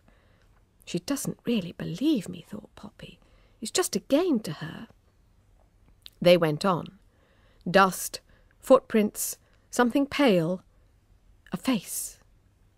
Caught in the light, a fat face smiled happily up at them from the floor. It was torn off at the neck. "My poster! My Laurel and Hardy poster! What did she have to tear it up for?" cried Poppy. Emma swung the light over the floor. The poster was ripped into pieces. Red beads lay scattered in the dust like drops of blood. The Snoopy badge and the butterfly brooch were crushed almost beyond recognition. "What did she want to do that for?" Poppy whispered. There was something horrible about the destruction of her gift, a senseless fury that made the cellar seem colder and darker and full of menace. No noise from the house reached them here. There was only the sound of their own breathing and water dripping somewhere out of sight. "Let's go back," Poppy whispered. The light trembled in Emma's hand. She did not answer. Perhaps she was too frightened to move. Poppy could understand that. She was too frightened to move herself. She wished she were out of the cellar, upstairs, anywhere, but the thought of taking one more step through the dark that smelled of dust and things rotting quietly in forgotten corners. She did not even know which way she was facing. Had she turned round? The light was moving. "Emma! Look! It's got out, said Emma, shining her lamp into the next cellar. Poppy joined her. There was a yellow patch of sunlight on the floor, so bright that it made the torchlight look as if it was sickening for something. It glinted on the clean edges of the broken glass that lay on the floor. Poppy looked up. Practically all the glass had gone from the grating, except for a ragged fringe round the sides. The iron bars had been forced apart so violently that one had come completely away from the stonework, and now lay among the broken glass at their feet. She must have gone mad down here, thought Poppy uneasily, looking at the twisted bars. She must have been desperate. She was used to the open air. I shouldn't have locked her in. No wonder she tore up my gifts. Aloud, she said, "Oh, I'm glad she got away from this filthy old cellar. She's so pretty." She turned to Emma. The sunlight from the grating fell upon Emma's face. There was a large smudge of dirt on her cheek, and a smaller one on her nose, and her dark hair looked dusty. There couldn't have been a greater contrast between her and the pale, pretty statue. Perhaps something in Poppy's expression gave away this thought. Emma's face went wooden. She started walking back without saying anything. Poppy caught her up. "I suppose I'll have to go on looking for her. I mean, she's my friend," she said, not improving matters. "Some friend? It's just, if she's frightened, she might be dangerous. If only I can explain." "Why are you calling it she? You called it it before," said Emma. "I don't know. After all, it was a statue of a girl." "It was? What is it now? A monster?" Poppy sighed. It had been much easier having a statue as a friend. People were so touchy. Outside it was very hot. The air was not as fresh as might have been hoped. It seemed to taste slightly of curry, even when they were some distance from the kitchen. The statue was not in the garden. They looked everywhere, behind every bush and hedge, examined every path and flower bed. Finally they arrived, hot and tired, at the end of the drive. Poppy looked down the road to the village and up the road to the moors. Nothing was in sight. "Which way do you think?" "What was she wearing?" asked Emma. "A sort of stone scarf round her hips. Nothing else, unless she's wearing a red blanket." "If she's gone to the village, she'll certainly be noticed," said Emma. Poppy smiled, glad Emma had come out of her sulks. "What's up the other way?" she asked. "Just the moors?" She was a town child, not over fond of walking for its own sake, and had always chosen to go down to the village, where at least there was a shop that sold sweets and postcards. Looking up the road, she had no idea what was round the corner. Now it seemed extraordinary that she'd never bothered to find out. "If you take the right fork, about 2 miles up, that's the way to Boverley," Emma told her. "The other way goes straight up to the moors, past Forster's." "Forster's?" "Oh, you know, that big place that sells urns and garden furniture and statues." Emma stopped, and they stared at each other. "I bet that's where she is," said Poppy. "Come on." "Poppy, it's miles, and uphill all the way. It would take well over an hour, and I'm already late for my tea." Poppy stared up the hill. The sun blazed down on her head. Miles! If only they had a car. If only people would believe her. They could be driven up there in a few minutes. "Everyone knows I'm a liar. That's the trouble," she said. She looked thoughtfully at Emma. "I suppose you couldn't tell them?" Emma looked embarrassed. "I couldn't actually say I'd seen her come to life. Well, could I? I mean, I didn't. And I'm no good at lying. I always blush." "I never blush," said Poppy. "Perhaps if I had, I wouldn't have gone on telling lies." But for a thick skin and a lazy blood supply, she could have been as virtuous as Emma. It seemed unfair. "I'm going to turn over a new leaf," she said. "I'm going to learn to blush and get myself a good reputation. You see, I'll stop lying." Remembering the Lady of Devises, she raised her hand in the air and said, "May God strike me dead if I ever tell another lie." Immediately there came a low mutter of thunder. The girls looked up into the clear blue sky, and then at one another in dismay. "You've done it now," said Emma. "Quick, tell him you didn't mean it." "How can I?" "Go on, kneel down and tell him. Tell him you just meant you try not to.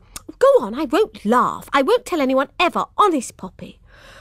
"I can't," said Poppy, embarrassed. "Supposing someone comes. Anyway, I'm not sure whether... Do you believe in God?" "I don't know," said Emma uneasily, keeping her voice down. "Sometimes." "Oh, well, a bargain's a bargain," said Poppy, trying to sound unconcerned. "I'll just have to be careful." "No one can be that careful," said Emma. On their way back to the house, she kept looking at Poppy, almost as if she were trying to memorise her face, in case Poppy died in the night. It began to make Poppy nervous. She crossed her fingers. She couldn't keep her fingers crossed for the rest of her life. Was it too late to tell God she'd changed her mind? She did not know. Religion was a muddle. Mother Brown's God, she knew, was stern, full of vengeance and fury, and already angry with her for her wicked lies. But other mothers had seemed shocked when she told them this, called her a poor child, and told her that God was love. That night, Poppy lay in bed, holding her old teddy she had dug out of the bottom of her wardrobe. She had felt in need of comfort. "I'm doomed to an early death," she told it. "Sooner or later, someone will ask me if I like her new dress, and I'll forget and say yes just to be polite, and that'll be it. The end of poor Poppy Brown, struck down dead." She wondered if they would erect a monument. Turning to face the wall, she began counting, instead of sheep, the people who might weep at her funeral. Unfortunately, she ran out of people long before she fell asleep. Outside, in the dark sky, the storm gathered. Chapter 8. In the churchyard at Boverley, an owl hooted twice. A small black cat came out from between two gravestones. It was thin and young and frightened. This night was strange indeed. The cat could hear dogs growling in the sky. Its fur prickled and would not lie flat, as if invisible hands brushed it the wrong way. Now and then a claw of blinding light ripped apart the dark sky. It was no night for a young cat to be out. It ran quickly down the path towards the church porch, stopped and peered with its domed eyes into the deeper shadows within. A figure was standing there. The young cat, always hopeful, always hungry, walked towards this figure, uttering the most pitiful cries. It stopped. Its nose twitched a warning. Wrong smell. The hair stood upright on its arched back, and it spat. At that moment, lightning forked out of the clouds, and everything was lit with unnatural brilliance. The little cat hesitated, then fled past the pale figure into the shelter of the porch, and crouched trembling as thunder crashed outside. In the churchyard, a stone angel tilted, seemed to hang for a moment, and then fell sideways onto the path, sending up a shower of small stones that pattered down upon it with a noise like hail. Now the figure moved stiffly out of the porch. The cat crept forward and stared, its eyes bulging. It saw the figure help the fallen angel to its feet. They stood there, side by side, now lit by lightning to a sudden white, now hardly visible to the cat's night eyes. There was a sound of low humming. Rain began to fall heavily. The two pale figures turned and walked through the wet grass, making the earth tremble. Then they were out of sight. The little cat backed away from the rain and went to sit under the seat on the right side of the porch, where someone had left a warm woolen blanket. It began to wash itself vigorously. "You're very quiet, dearie," said Mrs. Robbins, looking at Poppy as she sat drooping over her cornflakes. "Cat got your tongue, then?" "She's been very quiet ever since she got up," said Mrs. Brown. "I think she's sickening for something. I don't think you ought to go on a picnic today," she told her daughter. "Sitting about in the hot sun won't do you any good when you're not feeling well." I am feeling well. I don't think I'm sickening for anything. I do want to go on the picnic, said Poppy carefully. Her mother stared at her. Why are you talking funnily? Have you got a sore throat? No. Who are you going with? Asked Mrs. Robbins. Emma Hodge. Well, now, very nice too. I know the Hodges. Mrs. Cork does for them. Lovely place they have, she says. Where you going then? We thought we'd take the road to the moors. That's nice, said Mrs. Robbins. Not that I fancy 'em myself. Lonely, no people, nowhere to get a cuppa. I always think, what if you had an accident, fell down and broke a leg? Who'd hear them call for help? Still, she added, they say it's very pretty if that's the sort of thing you like. Mrs. Brown looked worried.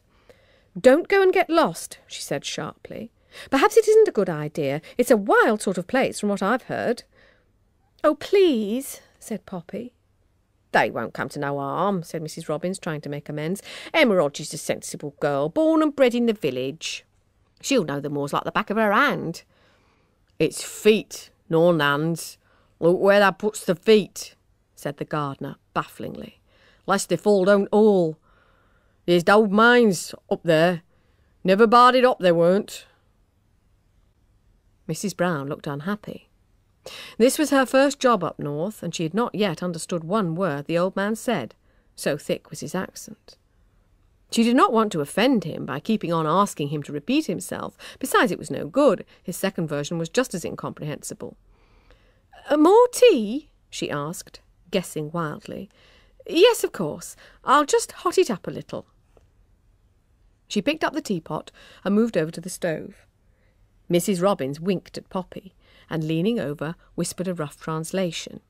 He says there's old mines up there what haven't been boarded up proper, so you'll be careful, won't you, dearie? Poppy nodded. Well, hadn't you better be off then?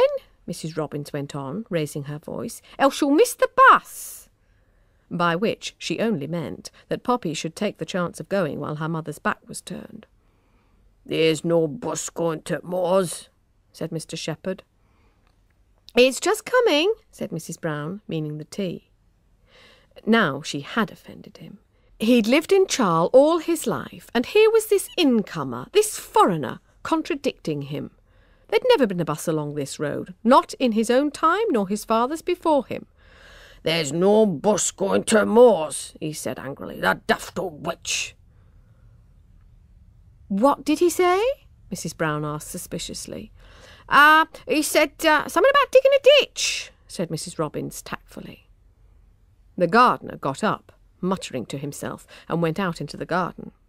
Then he opened the door again and beckoned to Poppy. Surprised, she followed him outside. What had she done wrong now? He led her towards a large shed, told her to wait outside while he went inside, and came out wheeling a bicycle. There's no bus going up to moors, he said. That'd best take this and lass. You mean I can borrow it, really? Said Poppy happily. She had always longed for a bicycle, but Mother Brown said they could not afford it. Today they had been going to take turns on Emma's, which had 5 gears and a mirror on the handlebars. This one was old and didn't seem to have any gears at all, but Poppy was delighted with it. Thank you. I'll take good care of it, she promised. It master'll never miss un, said Mr. Shepherd. Poppy had misjudged him. His warning about the mines must have been kindly meant. Half an hour later, she changed her mind again. It would have been easier to walk up the hill without having to push a heavy old bicycle. Is it uphill all the way? She asked. Yes, but it's lovely coming down, Emma said, to comfort her. The brakes probably don't work. How much farther is it to this statue place? 2 miles, or 2.5 perhaps. As much as that? I can't possibly... She broke off. I think I will find it very tiring to complete the journey, she finished carefully. Emma looked puzzled at first, and then laughed. Oh, are you speaking the truth? It does sound peculiar. You needn't bother. I asked Mike. Mike was her brother, who had passed 15 O-levels and was known to be a genius. He said you needn't worry about God striking you dead. Why not? He doesn't believe in God. He says it's all superstition. Oh, said Poppy doubtfully. She was superstitious. She never walked under ladders and was always touching wood. I think I'll play safe, she decided.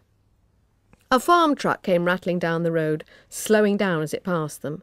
The driver stuck his head out of the window, shouted something, waved and drove on. What did he say? Something about an angel, I think, said Emma, shrugging. An angel? Perhaps he thought you looked like one. Ha ha ha. Then a youth on a bicycle came sweeping round the corner. He too slowed down when he saw them. "Haven't seen an angel walking about, has there?" he called. What? "Dick Vickers gone lost an angel over at Boverley." His voice floated back to them as he released his brakes. "Out at graveyard! Big stone on with great wings! Done a flit!" They could hear his laughter diminishing down the hill till he was out of sight. Emma, it can't be a coincidence, can it? It thundered during the night. I woke up and I heard it. But there've been storms every summer, Poppy. Nothing's ever happened before. "It's that chain," said Poppy slowly, beginning to walk on. "I meant to tell you, only I forgot what with getting this bike. You know the bracelet I told you about, the one I gave Belladonna?" Yeah, the one the lightning struck? Yes. I made it out of some old chain I found in the cellar. It was in a funny old pot with rude pictures on it. There's a lot—" "Rude pictures?" said Emma, interested. "Oh, you know, naked women and men with goat's legs, that sort of thing." "Oh, is that all?" said Emma, disappointed. "I only took a short piece of chain that was lying on top," Poppy went on. "But there was plenty more. It was a big pot and it was nearly full." "What about it? I mean, was it special in any way?" "I don't know. It was an odd colour, a sort of greeny black, and it looked very old, and it's gone. I looked this morning before breakfast. The pot's still there, but it's empty. The chain is all gone. Belladonna must have taken it."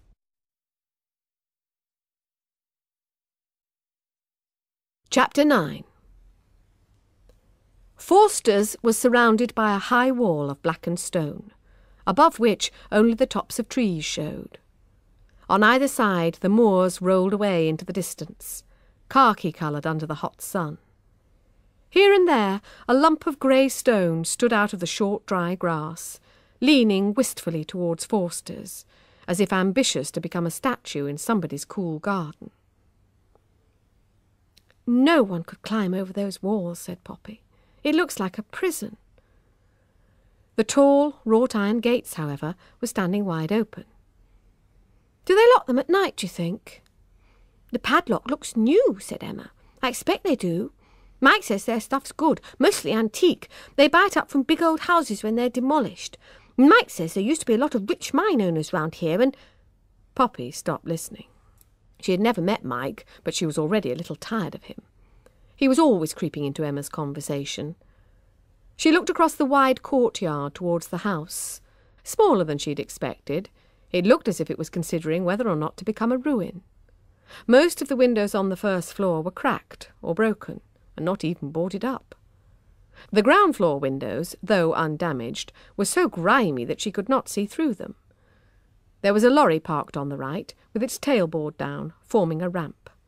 Beside this was a low metal trolley, on which was a human shape, done up in sacking and tied with a rope. She nudged Emma, pointing to it. "Mr. Forster, I presume." There was nobody in sight.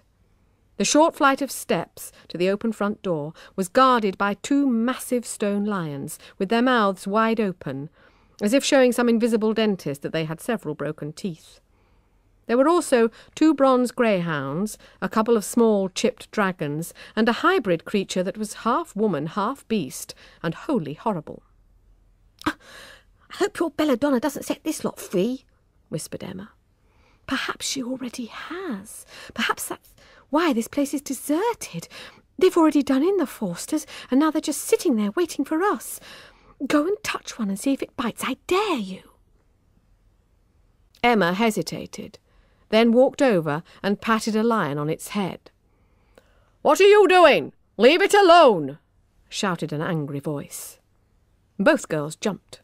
From behind the lorry came a very large man, with a weather-beaten face and thick curly grey hair, followed by an equally tall but younger edition of himself. "Oh, we just wanted to look round," said Poppy. "Be off with you," said the older man crossly. "Eh, father, it's not but two pretty young lasses," said the younger one, smiling at them. "They'll do no harm." "Lasses or lads, they're all the same nowadays. Hooligans, vandals, the lot of 'em. Carve their initials on the Venus de Milo, they would," said the older man, scowling. "No respect for other people's property." "Now that's a thought, father," said his son.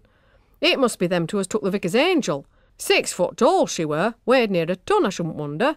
Best turn your pockets out, miss. The vicar'd like his angel back." His father was not amused. "If your ma hadn't sworn you were at home all night," he said, looking at his son suspiciously, "I know where my eyes would be looking. I know which way my finger would point." He put out a large red forefinger and tapped his son on the chest. "That were a block and tackle job, all right. And who's got a block and tackle in these parts?" "Forsters, that's who. Us. I know I didn't do it. I know your ma didn't do it. That leaves—" "Not me, feyther," said his son, grinning widely. "It isn't funny, lad. The poor vicar—" His face suddenly creased into laughter. "Well, maybe it is at that. But if you've had any hand in it, you'd best own up." The young man shook his curly hair. "Never saw an angel in my life, not till I met you, miss," he said, smiling at Poppy. Then, catching sight of Emma, added politely, "And you, miss." "I'm too fat for an angel," said Emma. "Angels come in all sizes," said old Mr. Forster kindly. He had been a fat boy in his youth and still remembered the teasing. "You're nice and cuddly, lass. You're none too fat." Emma smiled at him brilliantly.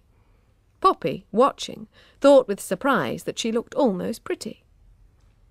Softened by his own kindly feelings, Mr. Forster gave them permission to look round the grounds. "Only no damage," he warned them. "No carving initials now." They promised. "Give us a call when you're leaving," he said. "We don't want to lock you in for the night." "You do lock the gates at night, then?" said Poppy. "Why? Why do you want to know?" Just wondered." "We lock the gates at 6 o'clock, he said, slowly, suspiciously. "And we'll let Rex and Tarzan off their leads. You tell your friends that, young lady. We'll have no jokes here. Thank you." He turned abruptly and walked into the house. His son, winking at the girls, followed him. "You shouldn't have said that. You made him suspicious," said Emma, as they threaded their way through a collection of vast stone urns. "Now he'll remember you." "He'll remember me anyway," said Poppy. "I hope I'm not so easily forgotten. Still, if Belladonna's here, we better find her before she gets busy with that chain." But it was not going to be easy. The grounds at the back of the house were divided by hedges and evergreens and ivy-covered trellises into innumerable small gardens, so that customers could wander from one to another and appreciate the different effects. Here was a square lawn, on which a bronze dancer held his ballerina aloft, so improbably balanced that it seemed she must fall at any moment. Next, they found themselves in a formal garden, surrounded by dark yew hedges. In the middle, a small stone boy rode a dolphin, and smiled down at the goldfish in the pond below. 4 stone women, one at each corner, stood watching. "The 4 seasons," said Emma knowledgeably. The one nearest Poppy was holding sheaves of corn. Autumn, she supposed. She poked it with her finger. The stone felt hard, rough, unchanged. She looked down.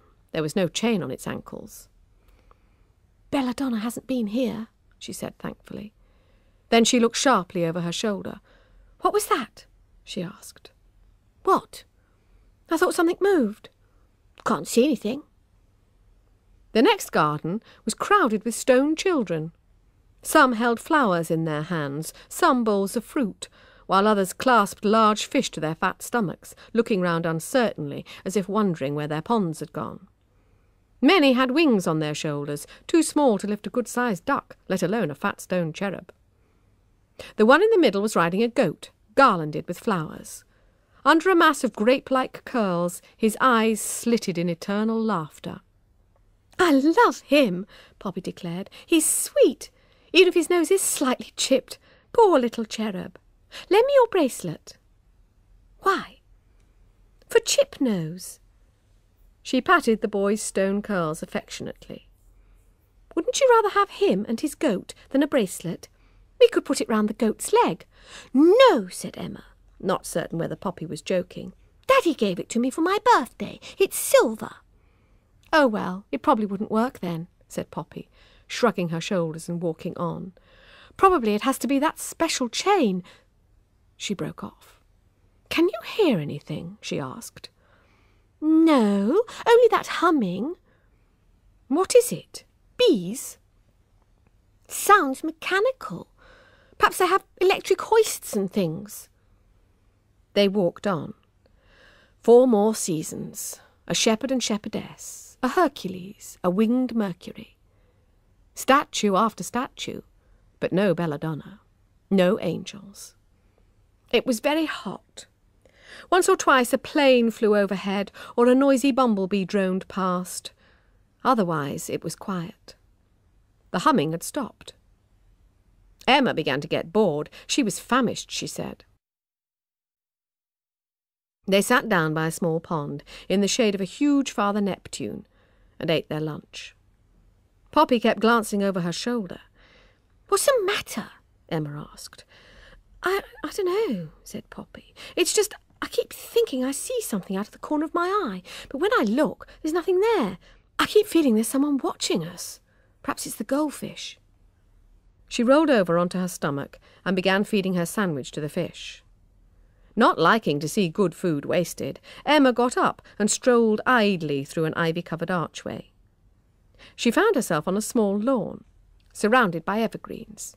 There were several pots and urns of different sizes, but only one sculpture, a pair of lovers crowded together on a rather inadequate pedestal. The young man had a wreath of vine leaves on his head and a drunken smile on his lips. In one hand he held aloft a stone goblet, while on his other arm leaned a young woman, her head on his shoulder, tilted back to smile up into his face. "Bacchus," said Emma to herself, "the god of wine." She'd never seen him with a girlfriend before. She walked closer to them, licking the last of the chocolate off her fingers, when she heard Poppy call. "Emma, do come and look at this one. It's a monster." With a last careless look at the statue, Emma walked through the arch and was gone. There was silence in the little garden. For 3 minutes, nothing moved, not even the leaves on the evergreens. Then the marble girl unwound her arm from the neck of Bacchus and stepped stiffly down from the pedestal onto the grass. Belladonna. Bending down, she picked up some lengths of chain from under the hedge where it had been hidden in the long grass. A low humming came from her, and as if in answer, a large stone angel stepped out from behind an evergreen. Together they looked at Bacchus, who now stood alone on his pedestal, smirking foolishly at the sky. Then Belladonna nodded, and moving towards him, bent down. There was the sound of whistling, and of something on squeaky wheels being trundled along a flagged path. A young man's voice sang cheerfully, "I wheeled my wheelbarrow through baths broad and narrow, singing." The angel picked up an urn, and holding it on one shoulder, pressed back against an evergreen, working her wings into the branches until they were invisible to all but the keenest eyes. Belladonna hesitated, and then stood still, the hand holding the chain behind her back, the other pointing to the sky.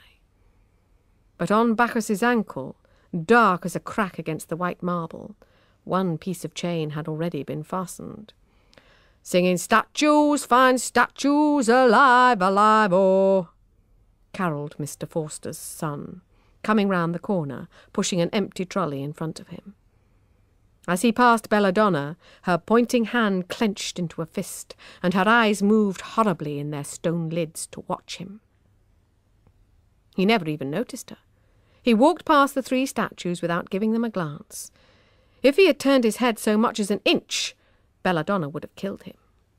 And Emma too, had she come closer. not from hate, but carelessly, as one might crush an insect in case it stung.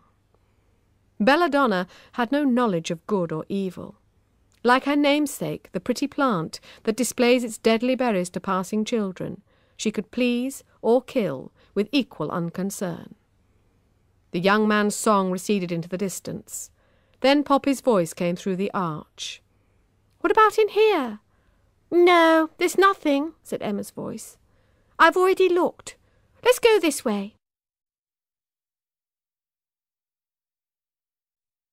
Chapter 10. Their quarrel began on the moors.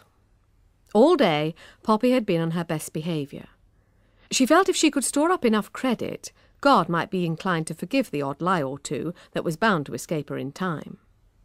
She had been, she considered, friendly, cheerful, and uncomplaining. Yet there was no doubt that by 5 o'clock in the afternoon she seemed to have got on Emma's nerves. They had been glad to leave Forster's after lunch. Surrounded by its high stone walls, it had grown hotter and hotter, as if it were an oven unsuccessfully trying to bake the statues brown. "There'll be a breeze up on the moors," Emma had promised. "There's always some wind up there, even on the hottest day. I love the moors in summer. It's like heaven." But the breeze seemed to Poppy no more than a warm breath in her face. She looked unenthusiastically at the sun-baked hills that spread around great grey crags like a petrified sea, and thought privately that if this was heaven, then she might as well be a liar and go to hell. She did not say so, however. She was tactful and said nothing. Poppy had reached the stage in her search when she no longer expected to find Belladonna, but went on looking nonetheless.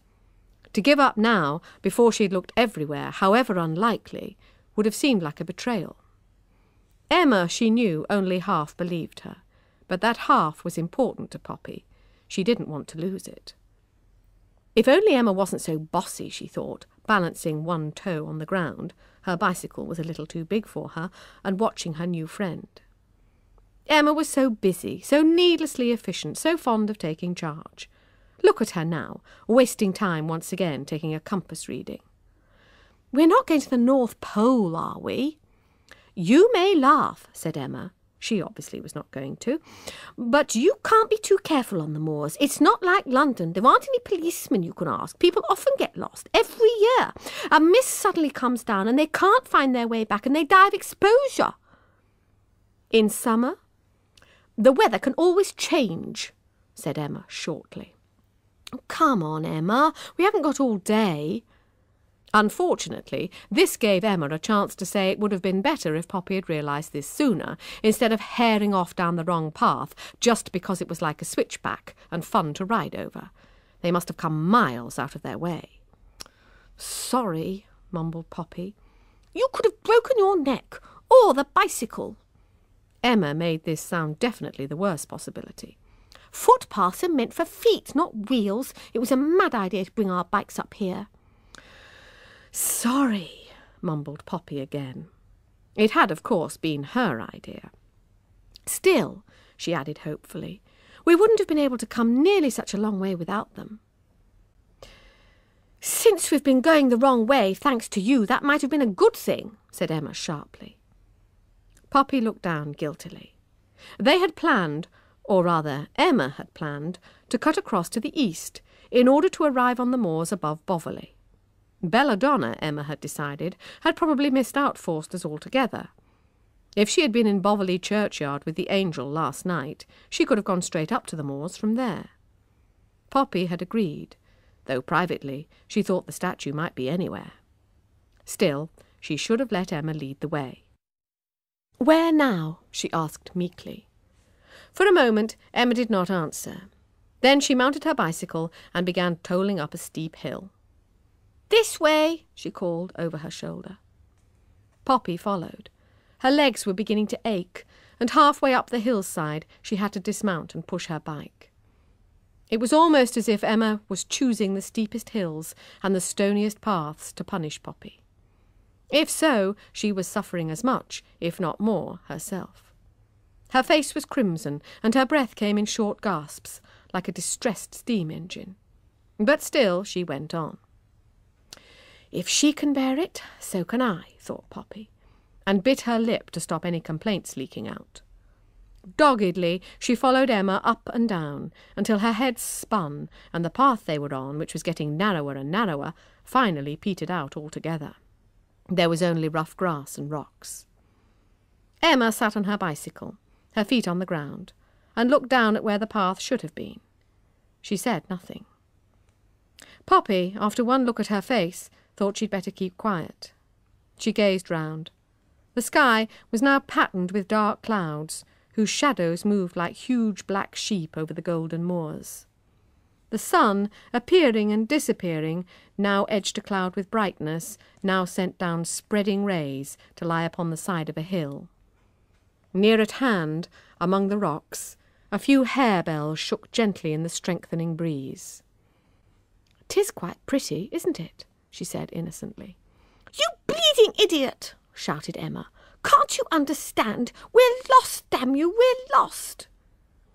Her voice went ringing out over the hills and died away. An echo answered faintly. Two birds high above them called to each other and then were gone. There was silence, except for the tiny noises the wind made playing in the grass and around the rocks. After a long pause, in which Poppy rejected all the remarks that first came into her mind, she said calmly, "You've got your compass. It's lucky you brought it. If we go due south, we must come off the moors sooner or later, mustn't we? It doesn't matter if we're not in the same place. Once we reach the road, there'll be signposts." Emma pointed. "That's due south." It did not look inviting. The rough ground rose sharply. Its threadbare grass, pierced here and there with jagged rock, was strewn all over with loose stones and boulders. This unencouraging sight was crowned with a vast crag, leaning out towards them, against which lumps of stone as large as houses were precariously balanced. "We could go round it," Poppy suggested. "How long do you think it'd take?" demanded Emma shrilly. "I'm tired. I want my supper." "It's no wonder you're so fat if all you can ever think about is food," snapped Poppy.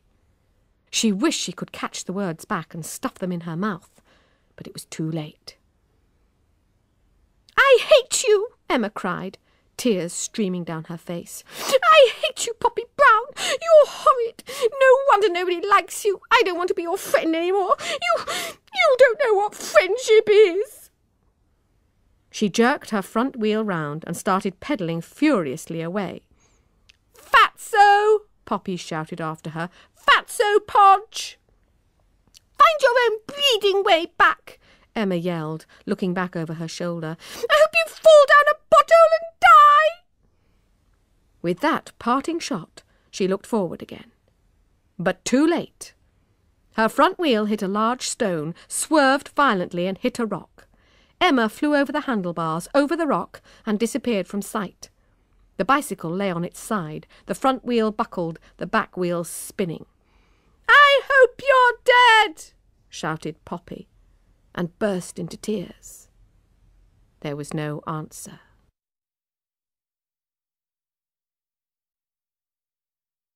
Chapter 11. Emma was lying on the ground on the other side of the rock, her face turned down towards the grass. The dress on her shoulder was torn and bloody, but she was not dead. Poppy said, "You're not really hurt badly. You're just pretending, aren't you?" Emma didn't answer. Poppy realised she was biting her fingers and trying not to cry. She knelt down beside her and asked, "Where does it hurt?" Emma mumbled through her fingers so that it was difficult to hear, but Poppy thought she said, "Everywhere." Gently, Poppy pulled back the torn dress and examined her shoulder. It looked torn too, and blood was oozing out of it. She must have hit a rock with her shoulder. She was lucky it hadn't been her head. "It's not too bad," said Poppy hopefully. "Only a graze. No bones poking out." "My ankle," said Emma indistinctly, pointing. "Your ankle?" repeated Poppy, wondering how Emma could be hurt at both ends. She must have bounced. "Let's have a look." Emma cried out sharply, "Don't touch it!" Well, what shall I do then? Immediately, Emma shut her eyes. It was like someone pulling down the blind in a shop window just as you were looking in, to show it was no good asking for anything. Emma was injured. It was not up to her any more to make the decisions. Someone must look after her. She lay on the ground, her fingers in her mouth, looking years younger, like a small child going to sleep in a safe bed. But your mummy and daddy aren't here, thought Poppy. They won't be coming. They don't know where you are. There's no one to depend on. There's only me, and I don't know what to do. Wake up, Emma, she said anxiously. You didn't hit your head. You can't have concussion here. Emma gave no sign of having heard her. Does your head hurt? My ankle, repeated Emma faintly, without opening her eyes. Poppy looked at it. Pink and very fat, bulging round the straps of the sandal. Wasn't that how Emma's ankles usually looked? The other foot was out of sight. She decided she'd better remove the sandal. No, cried Emma, and turned out to be well enough to make a great deal of fuss, fending off Poppy's hands and whimpering, Don't! It hurts! Don't! Until Poppy lost her temper and said sharply, It'll hurt a damn sight more if I don't. You'll get gangrene or something, and I'll have to cut your foot off with my little penknife. You are a baby, Emma. I'm not. Daddy says I'm very brave. Then be brave. They glared at each other. Then Emma turned her head away and bit her lower lip, making no further sound as Poppy struggled with the stiff buckle. The ankle looked enormous, and the foot was crisscrossed with indentations where the straps had been. It ought to be bandaged, but of course they didn't have a bandage. It doesn't matter, said Emma. It feels better already. Can you put any weight on it? No. Not even if I help you? No. Poppy sighed. It was getting darker. The sun had gone behind a cloud, and the cloud was spreading like an ink stain to cover the whole sky. She saw lightning flicker brilliantly on her left, and heard shortly the distant roll of thunder. If the storm came this way, they were going to get very wet. Just behind them, in the steep slope, two tall rocks, meeting at the top, seemed to form a cave, and she helped Emma edge her way over there on her bottom. Now, you'll keep cosy and dry, she said, pretending not to notice the tears of pain on Emma's cheek, while I go... Go where? You can't leave me. Got to get help, old honey, now haven't I? Give me the compass. But Emma, seeming to recover all her old strength of mind, was dead against this. Only a monster could walk off and leave me alone, she said. And what makes you think you could find your way back? You're an incomer, a town girl, from the south too. She recounted 5 fatal accidents that had occurred from townsfolk falling down potholes, 7 broken legs, 3 collarbones, and 1 Londoner who'd gone quite mad and howled like a wolf. Do you want to end up like that? She demanded. No, said Poppy meekly, happy to be dissuaded from blundering about the moors on her own in the coming storm. Privately, she thought it had been very brave of her to have volunteered. She hoped God had noticed. Now, if Honour was satisfied, so was she. As Emma pointed out, they had told enough people where they were going. All they had to do now was wait for the search party. They'll see our bicycles, Emma said, when Poppy wondered if they ought to move back into the open where they would be visible.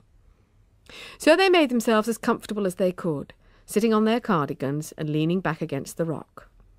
Watching the forked lightning in the distance, they wondered idly where Belladonna was, and what she was doing, and whether she had found any other statues to set free. Lucky Forsters lock their gates at night, said Emma. Never do if that lock got loose. For a moment they felt uneasy. They had not looked very carefully after all. There had been so many little gardens, and it had been so hot. No point worrying now. Like people living on the slopes of a volcano, they found it easy to turn their backs on it. It seemed more important to worry about how much cake Poppy had left, and how best to ration the half-bottle of orange squash that was all Emma had, and whether Poppy should try and find wood so they could light a fire if it grew cold. Bit risky in this dry weather, Emma thought. Better not unless they had to. How long would they have to wait? 8 o'clock.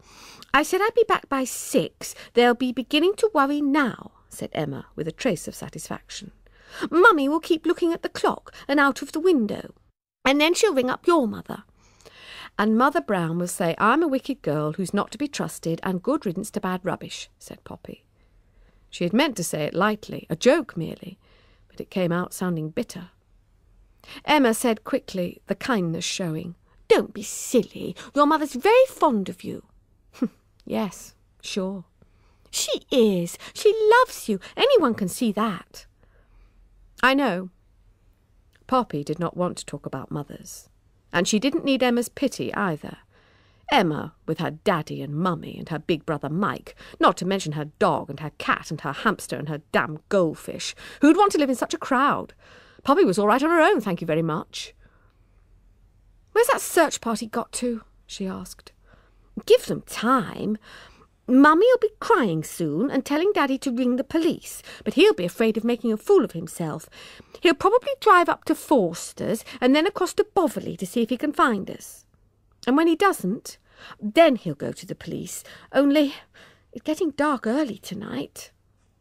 I should have lit that fire. It'd show for miles, said Poppy, getting up and looking out across the moors. The storm seemed to be over. The sky was clearer now, and a pale moon had risen, even though the daylight was not yet all gone. A cool, fitful wind had sprung up, whipping at the clump of bent trees and rattling their crooked branches. A small bush shuddered suddenly as if it had come alive. There's someone coming. There was the sound of running footsteps, and a small figure, crouched low and moving fast, came up the slope towards them. It would have gone by without noticing them if Poppy had not stepped out into its path. It shrieked and tried to swerve past her, but she grabbed its arm. Let go! The angel'll get me! It was a boy. He tried to wrench his thin arm out of her grasp, but she was too strong for him. He kicked her painfully on the shin. Stop that, she said, giving him a shake. Don't be silly, I'm not going to hurt you. You... What angel? Back there, he said, looking fearfully over his shoulder and pointing. She's after me, she is. Oh, I didn't do nowt.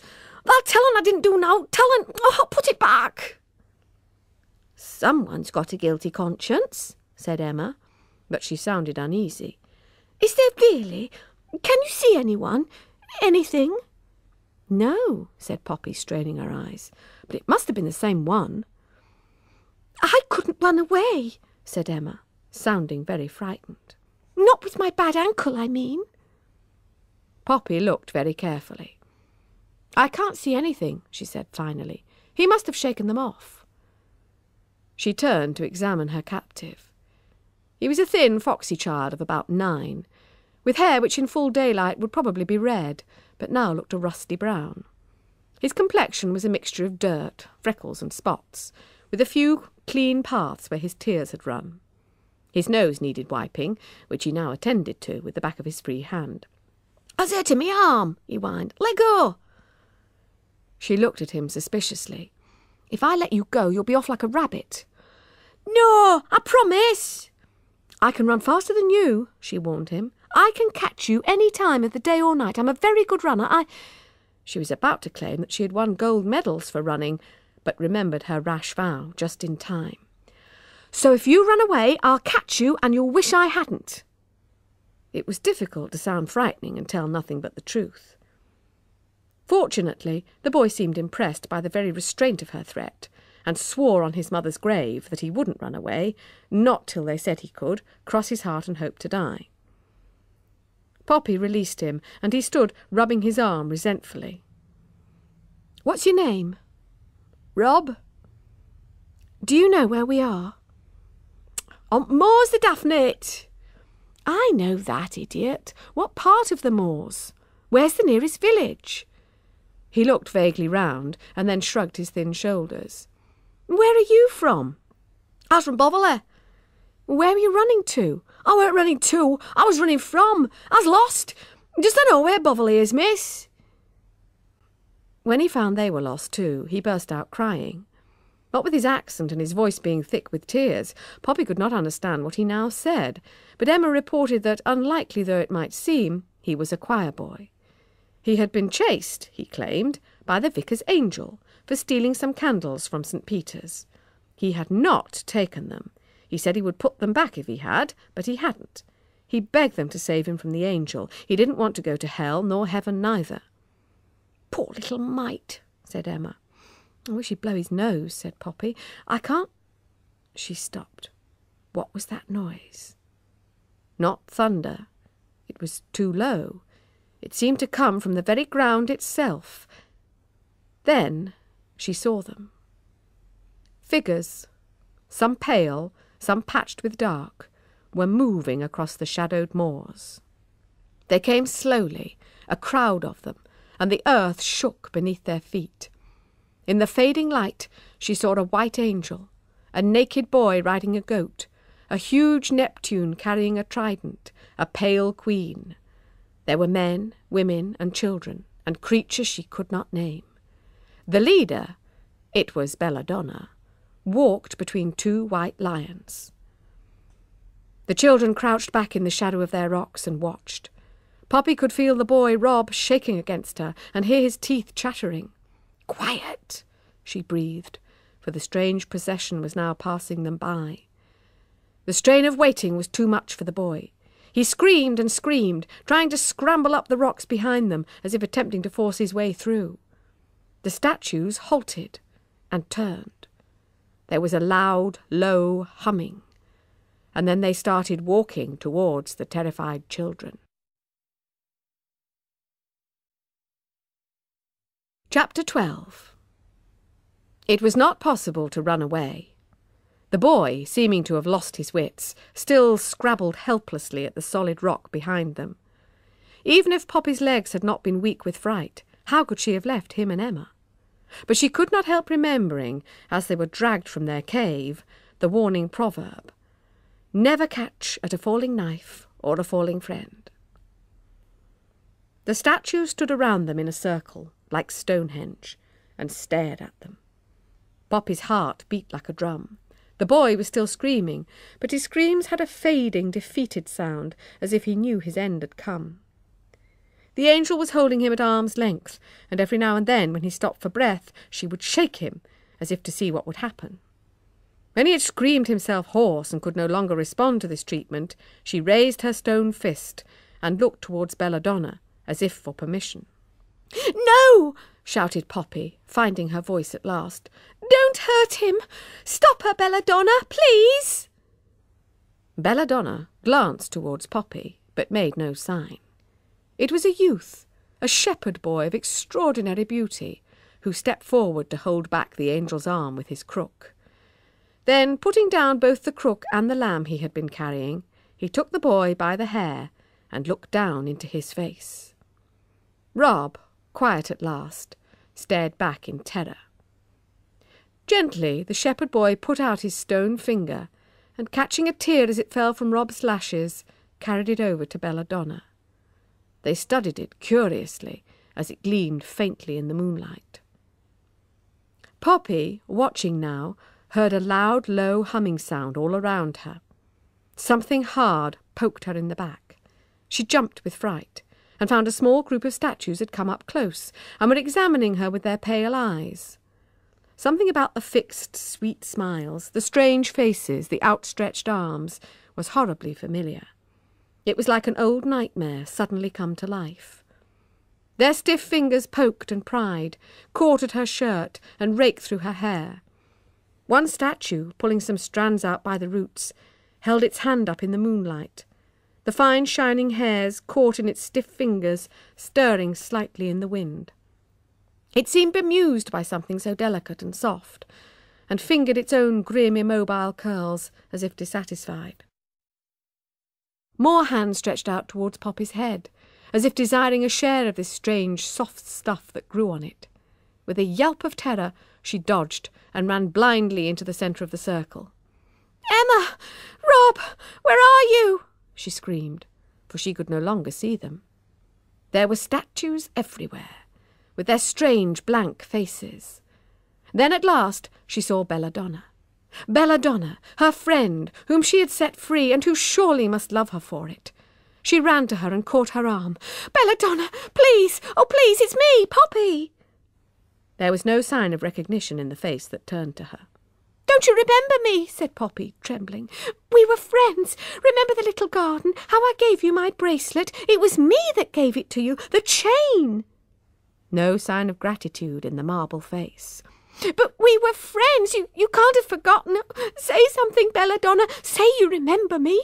You must understand me. You must. Belladonna made a low, harsh, muttering sound and waited, watching Poppy, almost as if expecting an answer. In the hollow centre of her eyes there was nothing. No kindness, no anger, no malice. Just nothing.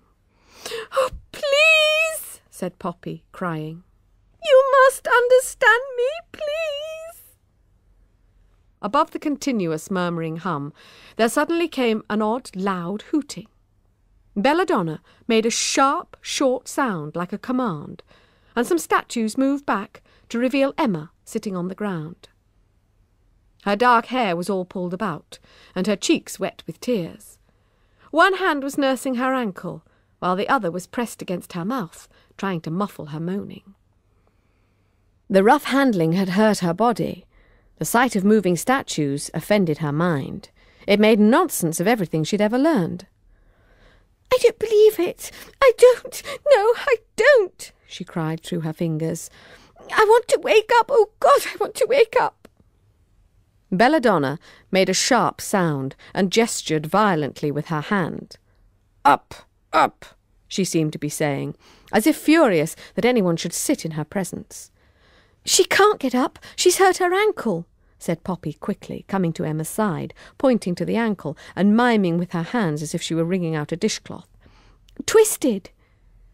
No comprehension in the watching faces.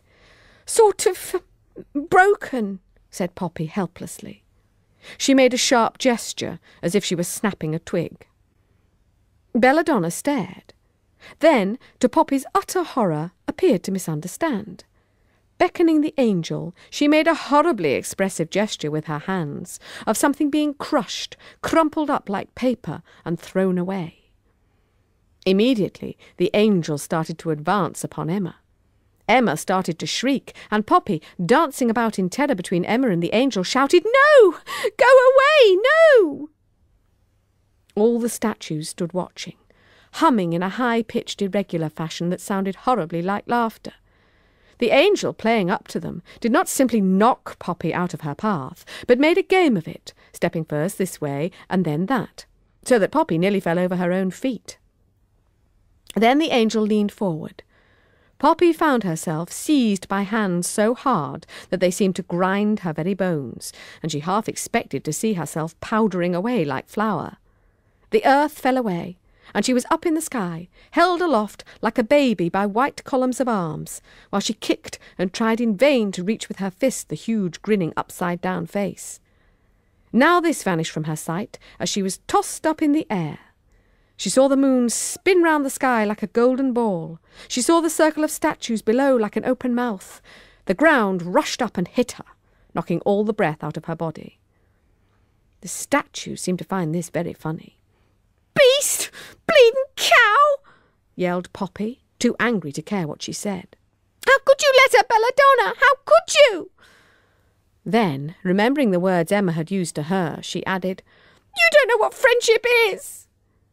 To her surprise, for she had given up hope, this remark seemed to go home. Or perhaps it was only the anger and bitterness in her voice that somehow reached the statue.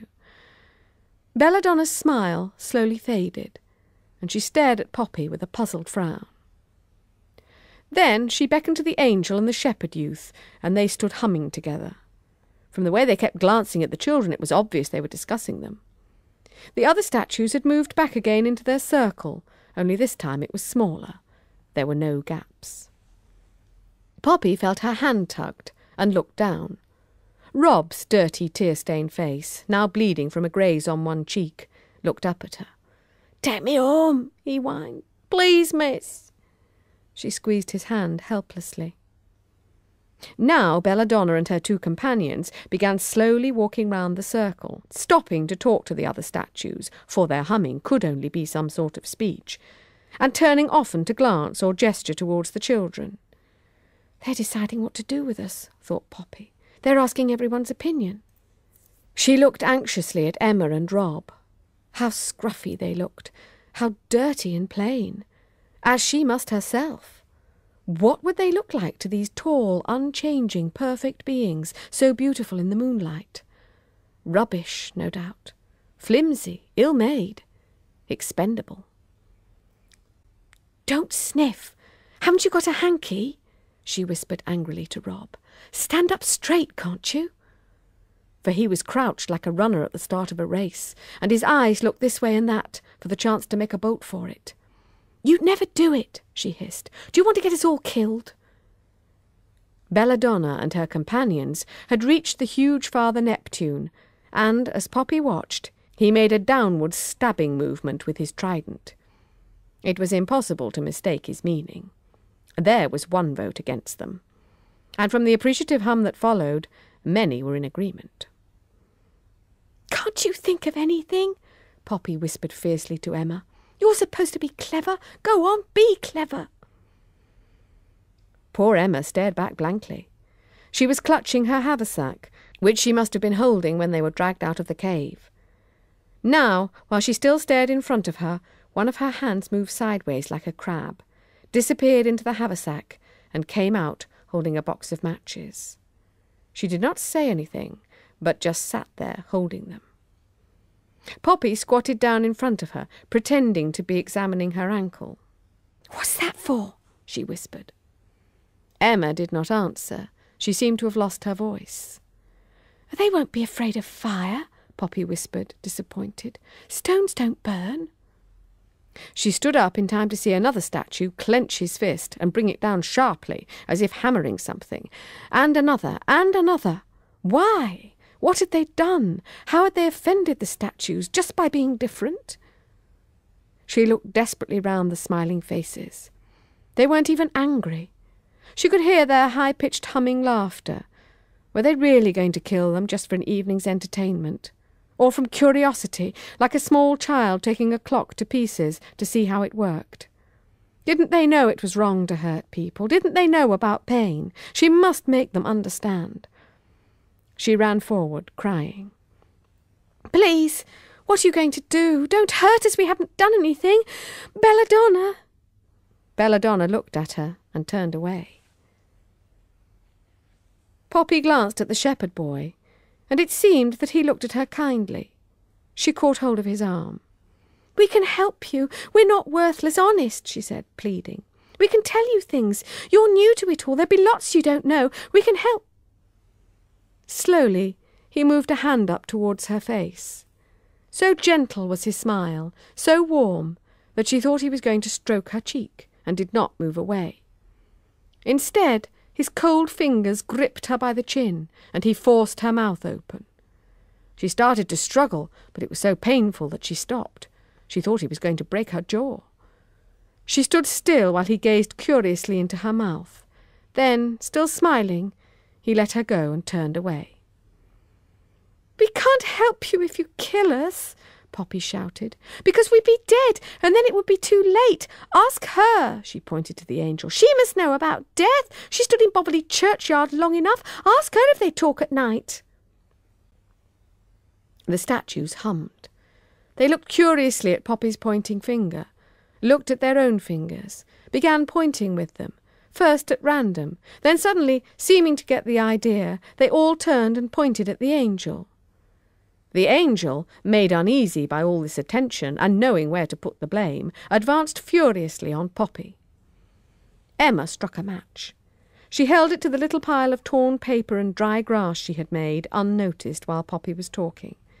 The flame wobbled wildly in the wind. Then the paper flared up, caught the dry grass on which it was lying, and little flames ran before the wind across the grass, while the statues parted in surprise to make way for it. A small bush began to burn brightly on the far side of the circle, while the statues, like children with a new toy, crowded in to look at it. "Run," said Emma. "Go on, run for it." Rob was off like a hare and vanished into the night. Poppy hesitated, taken by surprise. "Run, damn you, run," said Emma, crying. Poppy ran. She ran for about 10 yards and then tripped and fell onto her knees. She looked back. The statues were still milling about in the smoky moonlight, but the flames were dying down. Emma was inching her way over the rough ground. She had travelled about 3 feet on her bottom and was obviously not going to make it. Already some of the statues were turning. Poppy got to her feet and hesitated, trembling. She wanted to run and run, to get away, to be safe again. What good could she do by going back? They would both be killed. Why should she give up her life for Emma? She didn't need friends. She'd done without them before. Run, Poppy, run, she told herself. But her feet would not move. She saw the angel lurch away from the smoke. She saw it look round and catch sight of Emma. She heard Emma sob. A multitude of thoughts and memories tumbled through her mind. Her room at Charle, clean, neat, with all her belongings in rows that nobody disturbed or borrowed or broke. The small garden where she used to sit alone, talking to a statue who never answered. Emma in the cellar, her tumbled hair and dirty face, looking hurt. Emma sitting by the goldfish pond at Forster's, sharing her chocolate and laughing, bumping over the moors together on their bicycles. She blinked. She saw the advancing angel, beautiful, implacable, and cold. She saw Emma, soft, quivering, dirty, weeping in terror. She ran back to Emma's side. Chapter 13. Rob, crouching in a clump of low bushes and trying to swallow the whole night into his heaving lungs, heard a man's voice in the distance. "Emma! Emma! Emma!" it called. "I'm here! I can tell thee where she is! Wait for me!" Rob wanted to say, but he had too little breath to spare. All that came out was a squeak so high and small that only a passing owl could hear it. "I'm here! I'm here!" cried Rob, limping as fast as he could to where the voice had come out of the night. It came again, more faintly, as if the unseen caller were retreating even as Rob advanced. "Emma! Emma!" And then, "Poppy!" "Oh, please hear me. Please wait for me. There's monsters about tonight. Please save me," thought Rob. But all his tired voice could manage was one more hoarse "Here!" which the wind took hold of and tossed carelessly away. There was the distant sound of a car door slamming, the sound of an engine starting up and fading into the night. Rob burst into tears. Then, wiping them away, he hobbled painfully to where he knew the road must be. The strange procession was on the move again, striding across the moors. In the middle, Poppy walked, with her head down, hardly knowing what she was doing, so tired that every now and then her eyelids shut without her noticing it, and she would walk blindly on, left, right, left, right. Then she would stumble, only to be thrust forward again by a hard hand. Left, right, left. Should have left when you had the chance. Now you've gone down with your falling friend, Poppy, me girl, she told herself. Right to the bottom, rock, stone, statue. There was a joke somewhere there, she thought sleepily. She must share it with Emma. But in front of her, Emma, being carried over Neptune's shoulder because she could not walk, had her eyes shut and looked as if she would never see a joke again. Her face, pale and ghastly in the moonlight, wobbled helplessly like a tied balloon. "Emma! Emma! Are you all right?" To her great relief, Emma opened her eyes. "Not too bad," she said, the words being bumped out of her. "Does your ankle still hurt?"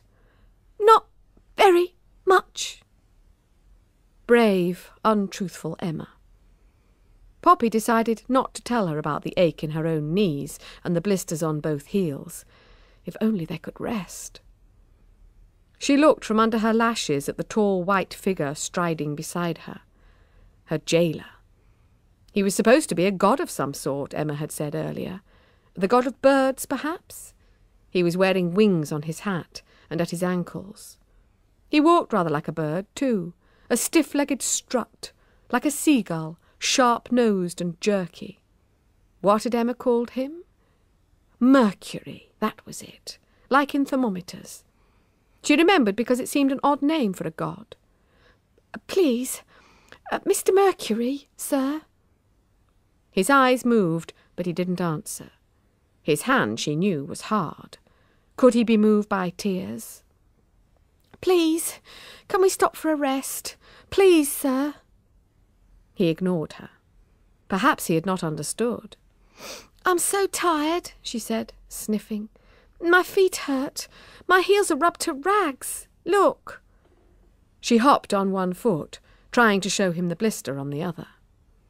The only response she got was another hard push in the back that sent her staggering forward, so that she stubbed her toe on a loose stone and nearly fell flat on her face. Tears filled her eyes, and she looked down to hide them in case Emma was watching. On and on they marched, into the night. Left, left, you had a good home and you left it. The old marching jingle came into her mind. One of her foster parents, ex-Sergeant Major Allen, had taught it to her. Putting his arm through hers, he used to march her to school through the cold winter streets, chanting under his breath, "Left, left, you had a good home and you left it." He thought she cried because she didn't want to go to school. He never realised it was because she found the jingle so sad. All those young soldiers, marching away from their good homes.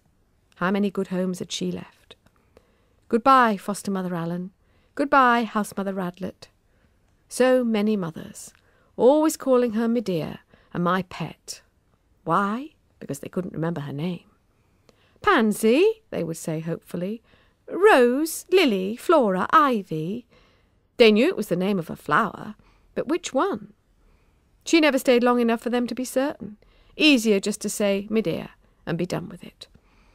Rot 'em all, she thought fiercely. I don't care. People, statues, it's all the same to me. I'll be all right. Right. The procession stopped so suddenly that she crashed into Neptune, banging herself painfully on his hard elbow and waking Emma. What is it? What's happened? Said Emma. I don't know. They've stopped. Yes. Why? Poppy stood on tiptoe, but Neptune was too broad and too tall. She tried to step out far enough to see the head of the column, but was jerked roughly back into line by her keeper. I can't see, she said. Emma turned her head, but she was hanging too far over Neptune's shoulder and could only see a little sky, half a moon, and a great expanse of marble. It's no good. I can't either. We'll just have to wait, said Poppy, glad not to be walking any more. They waited. Time passed. The statues waited patiently, in silence. They stood so still that by comparison the moon seemed to be racing across the sky. Emma had fallen asleep and was snoring quietly. Another 5 minutes, and another. Poppy shifted from one foot to the other and back again. She scratched her head, her arm, her back. She wriggled her shoulders. She sighed. They were good at waiting. After all, they were statues, she thought. I shall grow old waiting, she thought. My hair will turn grey, and then white, and then fall out. But they won't change. How very still they were. Perhaps whatever power the lightning had given them had run out, and they would never move again. Mr. Mercury, sir, she said cautiously. He turned his head. Little cracks ran over his neck and cheeks, just as they had at first with Belladonna. She stared at him. You've stood so still, you've gone stiff, she thought, but did not say it aloud. Someone was standing the other side of her. She turned sharply and saw it was the shepherd boy. He too was looking at the cracks, now fading, on Mercury's cheeks, and his expression was thoughtful. Then, seeing her look at him, he smiled his warm, gentle smile that seemed to hold so much sweetness, and pointed forward with one hand. The procession had started moving forward without her noticing it, while she'd been standing watching Mercury. Neptune, still carrying Emma, was some yards ahead. She had time to see, as she hurried to catch them up, before anyone should think it necessary to push her, that the figures in front appeared to be vanishing into the side of the hill itself. "It's the hole," she thought in terror, remembering the gardener's warning. "No one will find us now." Chapter 14. Rob limped wearily into Boverley. No one was about. The houses were in darkness. Only here and there a light showed in a bedroom window. The Red Lion, its paint looking black in the moonlight, creaked in the night wind. The pub was closed. His father would be at home. Keeping to the shadows and looking frequently over his shoulder, Rob turned into Bacon Lane, and came at last to a small, damp stone cottage, where everything that was not made of stone was broken or apt to crumble at the touch. Home, he thought, with satisfaction. He hobbled up the cracked concrete path that led round to the side of the house. The kitchen light was on, shining out to welcome him, and the door had been left unlocked. As he entered, old Prince looked up from his box on the floor, peering at Rob with his dim, milky eyes, and thumped his tail twice in greeting before going back to sleep. Rob turned the key in the lock, and then forced the old rusty bolt across. Safe. No one could get at him now. He was home. The kitchen, except for the old dog, was uninhabited. A dozen or so empty beer bottles and some crumpled crisp packets were on the table, and the chipped saucer that did duty as an ashtray was overflowing with cigarette ends and the chewed butt of a cigar. The Boverley darts team had been celebrating long past closing time, but where was their champion? Rob went into the front parlour and switched on the light. There, asleep on the couch, rosy and snoring, was his father. Some kind friend had loosened his collar and taken off his shoes. Another had fetched him a blanket from upstairs and laid it over him. Some thoughtful hand had placed a plastic bowl on the floor by his side. The only thing they hadn't been able to do was get him up the steep, narrow stairs to his bed. He was a big man. Rob stood for a moment looking down at him. He shrugged.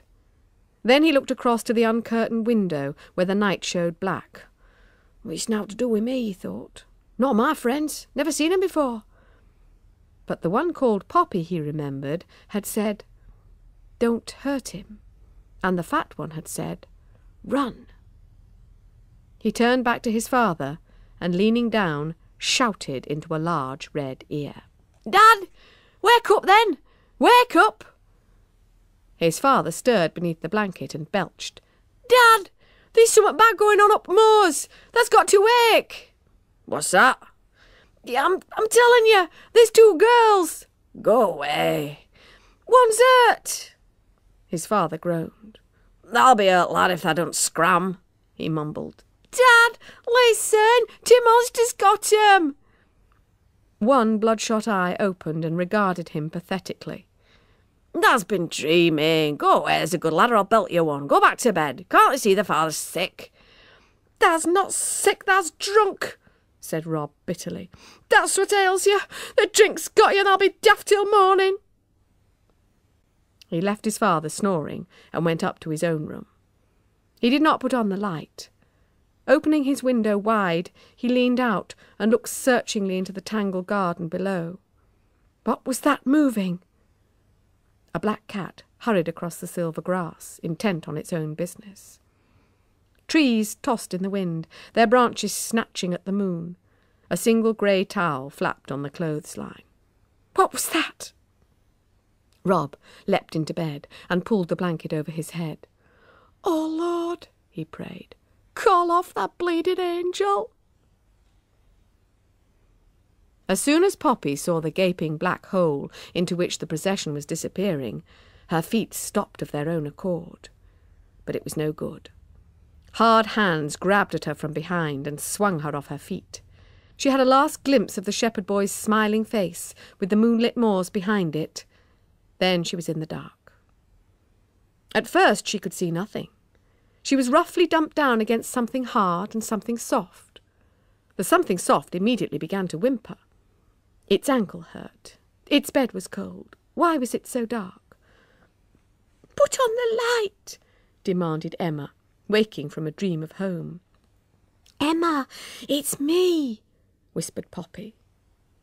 There was a short silence as Emma came fully awake. Then she said, "Oh, God, no, please no, I can't, I don't," and began to shudder. Her shudders shook Poppy, and there was an odd little noise. Someone's teeth were chattering. It might be Emma's, it might be her own. Poppy huddled against the hard rock and the soft, shaking Emma, and tried to make herself as small as possible. Thunderous feet passed and repassed in front of them.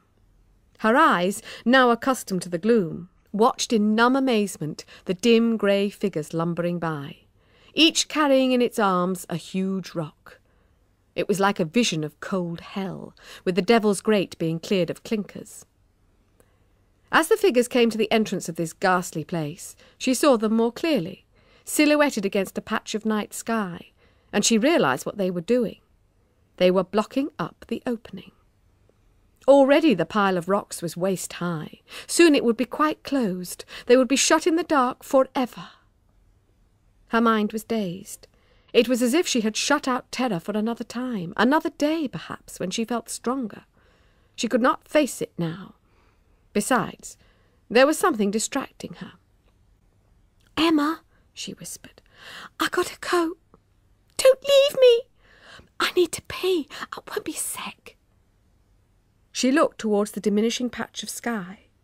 The statues were standing just inside the entrance, holding their rocks and stones ready.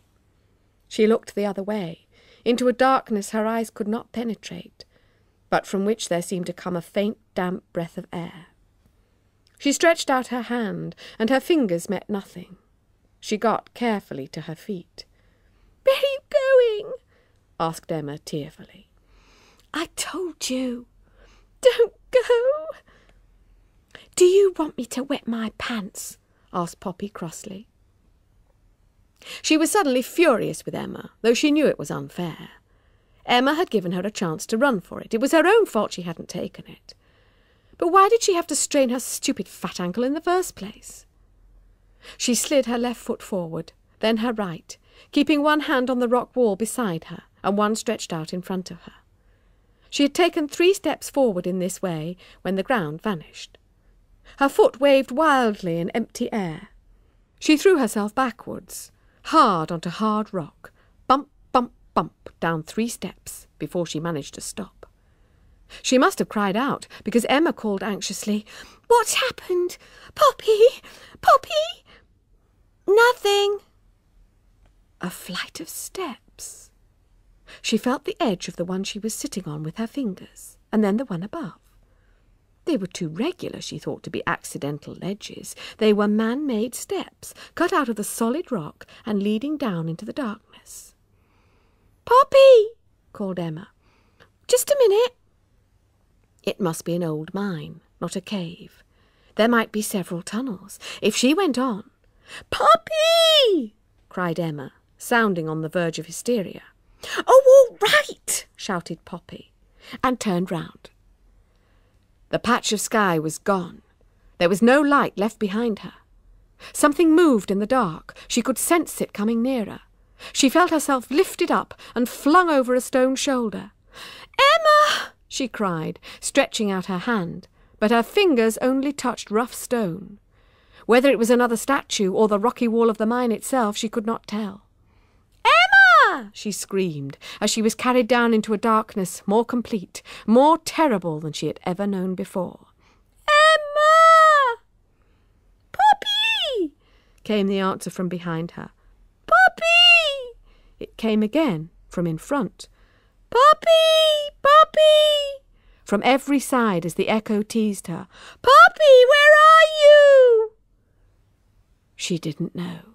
She could see nothing. No glimmer of light, no slight gradation in the dark. Below her she could hear swishing, watery noises, and the air smelled dank. She screamed just once more, and then she was silent. Chapter 15. Poppy was dreaming she was a small child again, riding on her father's shoulder. Only her father was no longer warm and kind, but cold and didn't want her. He gave an enormous shrug as if to be rid of her, and she would have fallen had not someone caught hold of her and lifted her up. "Dad!" she cried. "I want my dad!" But the hands holding her would not let her go.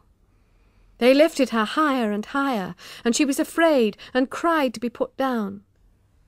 Her hand touched a face.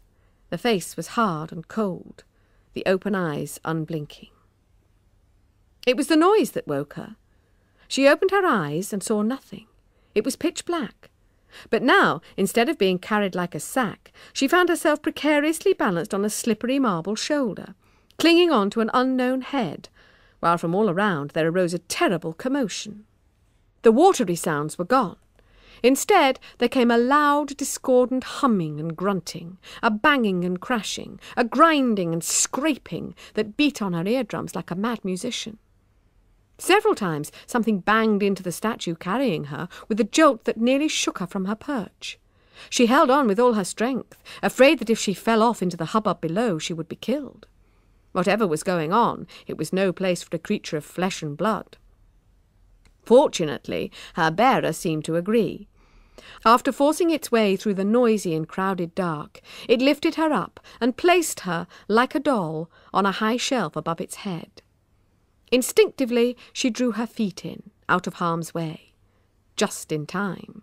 There was another crash just below her, an angry humming. Then something was dumped next to her. She knew it was Emma because she was crying. "My ankle! Oh, my shoulder! Look out, my poor leg!"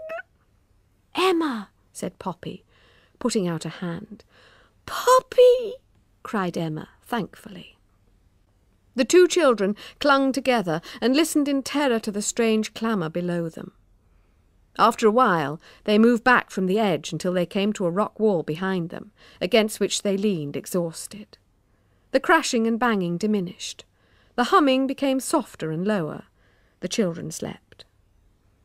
When Poppy woke up, the first thing she saw was her own hand. She lay for a moment staring at it, wondering why the sight of it should surprise her, for there was nothing wrong with it as far as she could tell. All 5 fingers were there, very dirty, but she sat up. She could see. There was light. Greyish in colour, as if it had squandered its brightness elsewhere, the light came from some cracks and small apertures in the rock ceiling far above her head, and fell in dim, dusty shafts into the cave below. One of these, falling on the wide ledge on which they had slept, circled the children like a weak spotlight in a pantomime. Emma was still sleeping. Her mouth was open, and her lashes looked spiky, as if they had been wet and were stuck together. Every now and then she twitched and whimpered like a dreaming dog. Poppy hesitated. Should she wake her? Not yet. From the roof of the cave, a single stalactite hung down like a pointing finger. Poppy crept forward on her hands and knees and peered over the edge. They were there, as she had known they would be, for the sound of their humming had been in her ears when she woke. Whatever statue had placed her and Emma on the ledge must have been very tall, because the floor of the cave was a long way down, and it was as if she looked into a pit. In the dim light, the statues looked grey and insubstantial. Now appearing, now disappearing, they moved in and out of the shadows like ghostly prisoners at exercise. Now and again, one of the walkers would tap a seated figure on the shoulder, and they would change places. No one was allowed to sit still for too long. "It's the cracks," thought Poppy, remembering. "They're frightened of getting the cracks." How awkward they looked. How little at home in their human shape. For a moment, she was moved by an echo of sympathy. Was that how she had appeared in other people's homes? So wrong, so out of place, not belonging. Was that why she and Emma had been spared? Were the statues hoping to learn from them how to be human, as if they were examples to be followed exactly? But how can we teach them, she puzzled. We are human. We do it naturally, without thinking. She saw Belladonna and the shepherd boy, standing close together in a dusty shaft of light, silver grey and smiling. Nymph and shepherd, she thought, remembering the words of an old song. They looked like lovers, but what a banging of stone lips if they tried to kiss. They were monsters for all their beauty. They were made of the wrong material. The moment they moved, they were monsters. On the right she saw a dark gleam of water, where an underground canal emerged into the cave, through a tunnel in the rock, so small that Poppy could hardly believe it was the way they must have come through. It looked like a large waste pipe. Sitting by the edge of the water was a small boy carrying a large fish. He kept looking into the mouth of the fish and then down at the water, as if he dimly knew there was some connection between the two. A small boy riding a goat came up. Poppy recognised him from Forster's. It was Chipnose. The fountain boy was bending down now, trying to dip the nose of his fish into the water, when the goat, who seemed unable to control his legs, knocked into him with a loud crash and nearly toppled him into the canal. Recovering his balance, the fountain boy promptly hit the goat across its knees with his fish. Goat and rider hummed furiously and would have retaliated had not Mercury come up behind them, given each child a bang on the head and sent them on their way. She moved silently back to Emma and looked round. To her right, the shelf they were on narrowed and finally disappeared into the sheer side of the cave. To the left, it widened, started going uphill, came to a rock step or wall about 10 foot high, and then, so far as she could see, continued on this level. The rock at this point was rough and pitted. It was not an easy climb, but possible, for someone with 2 feet. She looked down at the sleeping Emma, lying in a patch of light, looking oddly like a sacrifice. Emma with her bad ankle. She sighed. She put her hand over Emma's mouth. Emma's eyes flew open, wide with fear. Poppy could feel her lips move under her fingers as if to scream. "Shh!" she whispered. Emma's eyes rolled nervously, but she nodded. Poppy removed her hand. "Don't make a sound," she whispered. "They're down there. Hear them?" Emma nodded. Her mouth quivered and she bit her lower lip to steady it. "See that ledge up there?" Emma looked at it, and then back at Poppy, and nodded again. "If we climb up there, we'd be safe. I don't think they could reach us. They're so heavy, I doubt if they can climb."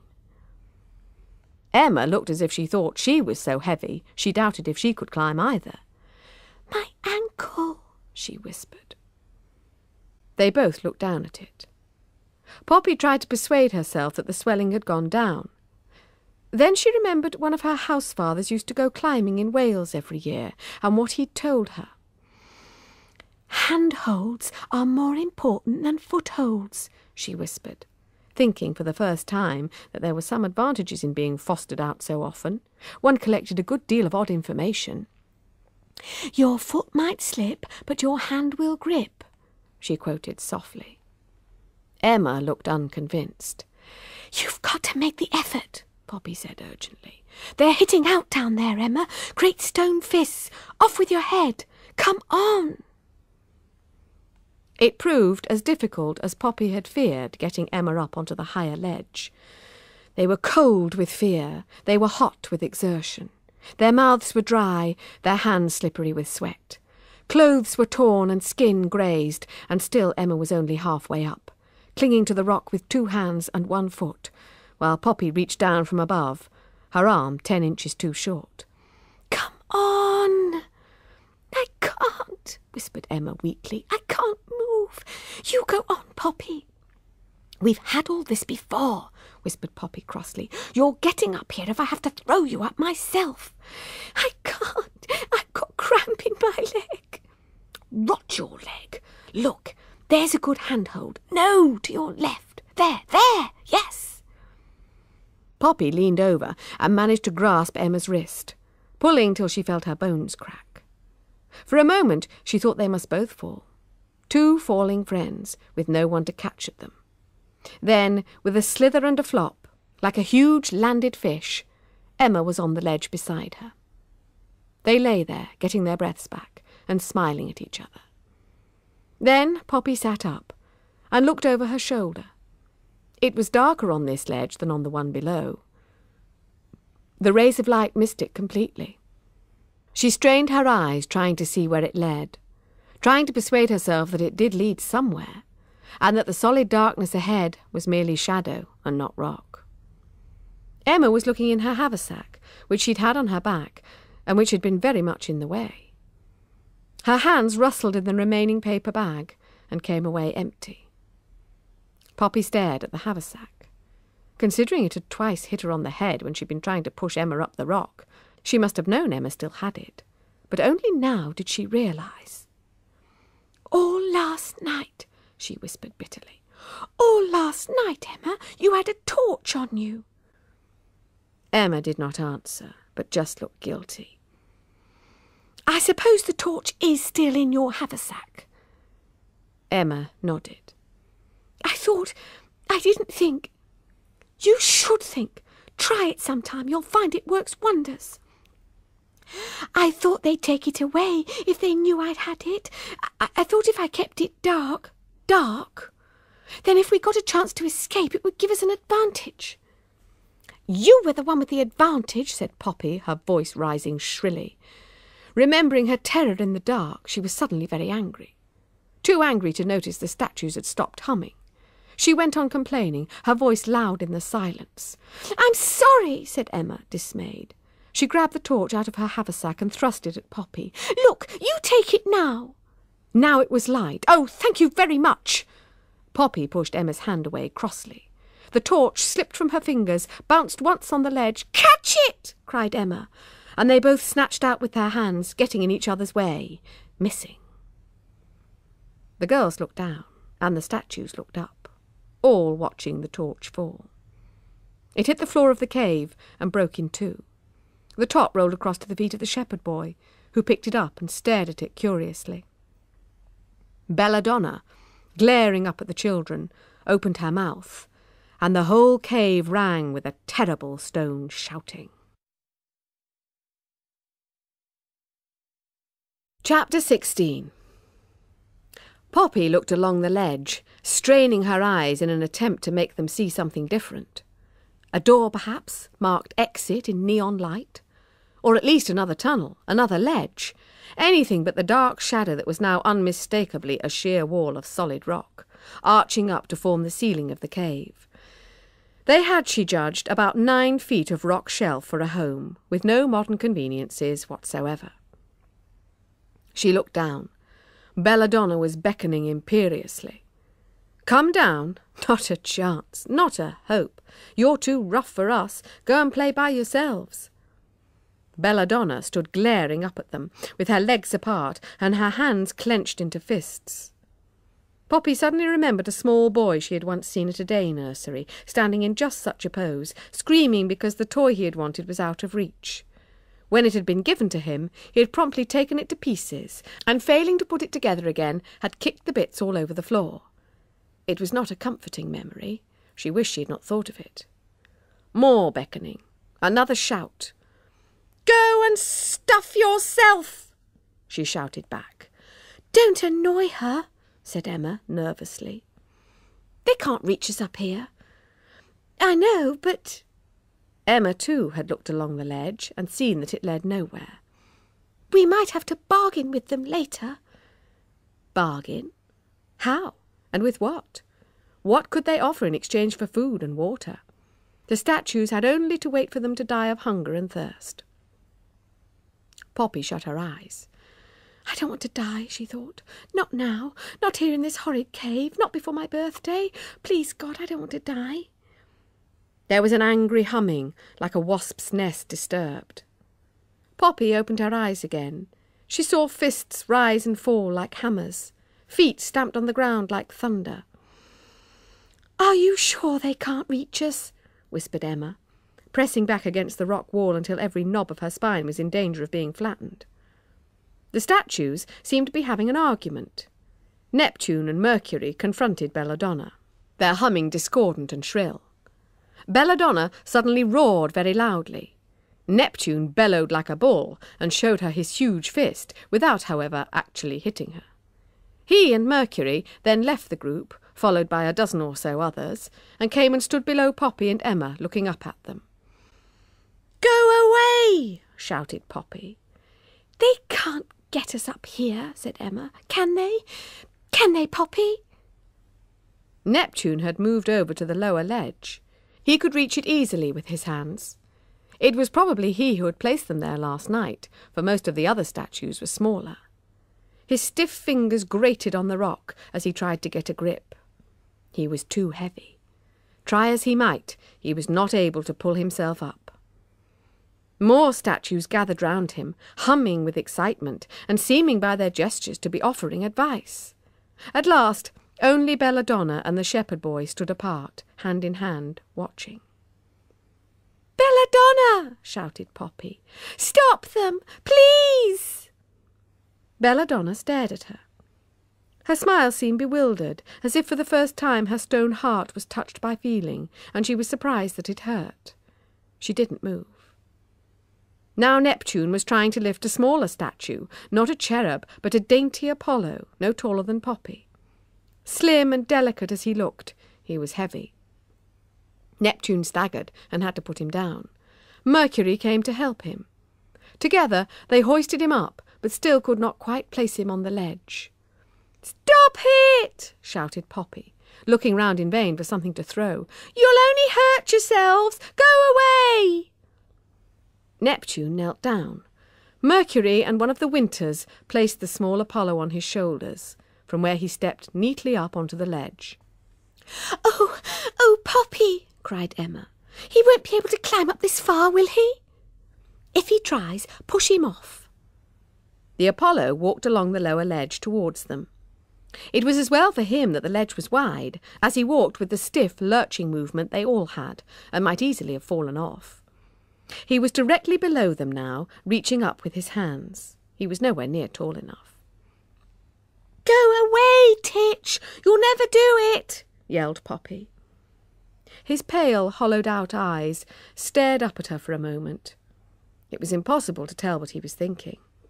He was smiling when he turned to study the rough rock wall up which she and Emma had climbed. She hated smilers. She would never ever smile again, not even if she got the chance. "Go away!" she screamed. He took no notice, but instead, grasping the handholds, began to climb. He was not very good at it. His stone fingers were too stiff to grip properly.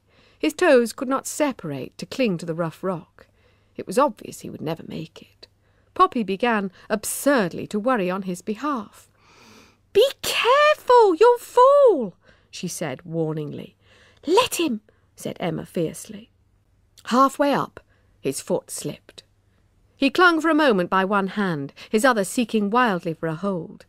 There was a sound of stone grating against stone as his fingers began to slip, and he looked up at Poppy, his mouth open in a silent cry for help. She stretched out her hand without thinking, without knowing whether she meant to push him off or, foolishly, try to pull him up to safety. Whichever it was, she was too late. Before her fingers reached his, he fell. He crashed to the floor of the cave. His head broke off and bounced high in the air. For an awful moment his pale eyes stared reproachfully into Poppy's, while from the open mouth came a shrill screaming. Then the head fell down again, bounced twice more, and rolled like a ball until it reached Belladonna, where it lay face upward, still complaining. She picked it up and cradled it in her arms as if it were a crying baby. "Look, look!" cried Emma, pointing. The headless body of Apollo was on its feet, holding its hands out blindly, lurching this way and that, banging noisily into the other statues. "You're dead!" yelled Poppy hysterically. "Lie down! You're dead!" Two statues held Apollo by his arms and quietened him. They were all silent now, staring at the head in Belladonna's hands. Its whimpering had died away. Belladonna brought it up to her face and stared into its eyes. She shook it. She tried to place it on Apollo's neck, but some pieces were missing and it wouldn't balance. A terrible, desolate moaning came from her, like an animal in pain. Then, with a wild cry, she threw the head at Poppy. It hit the rock just below her, bounced off, and in falling, knocked the head off a shepherdess. Immediately there was pandemonium. The statues, enraged, began to attack each other furiously. Neighbour turned on neighbour for no better reason than proximity.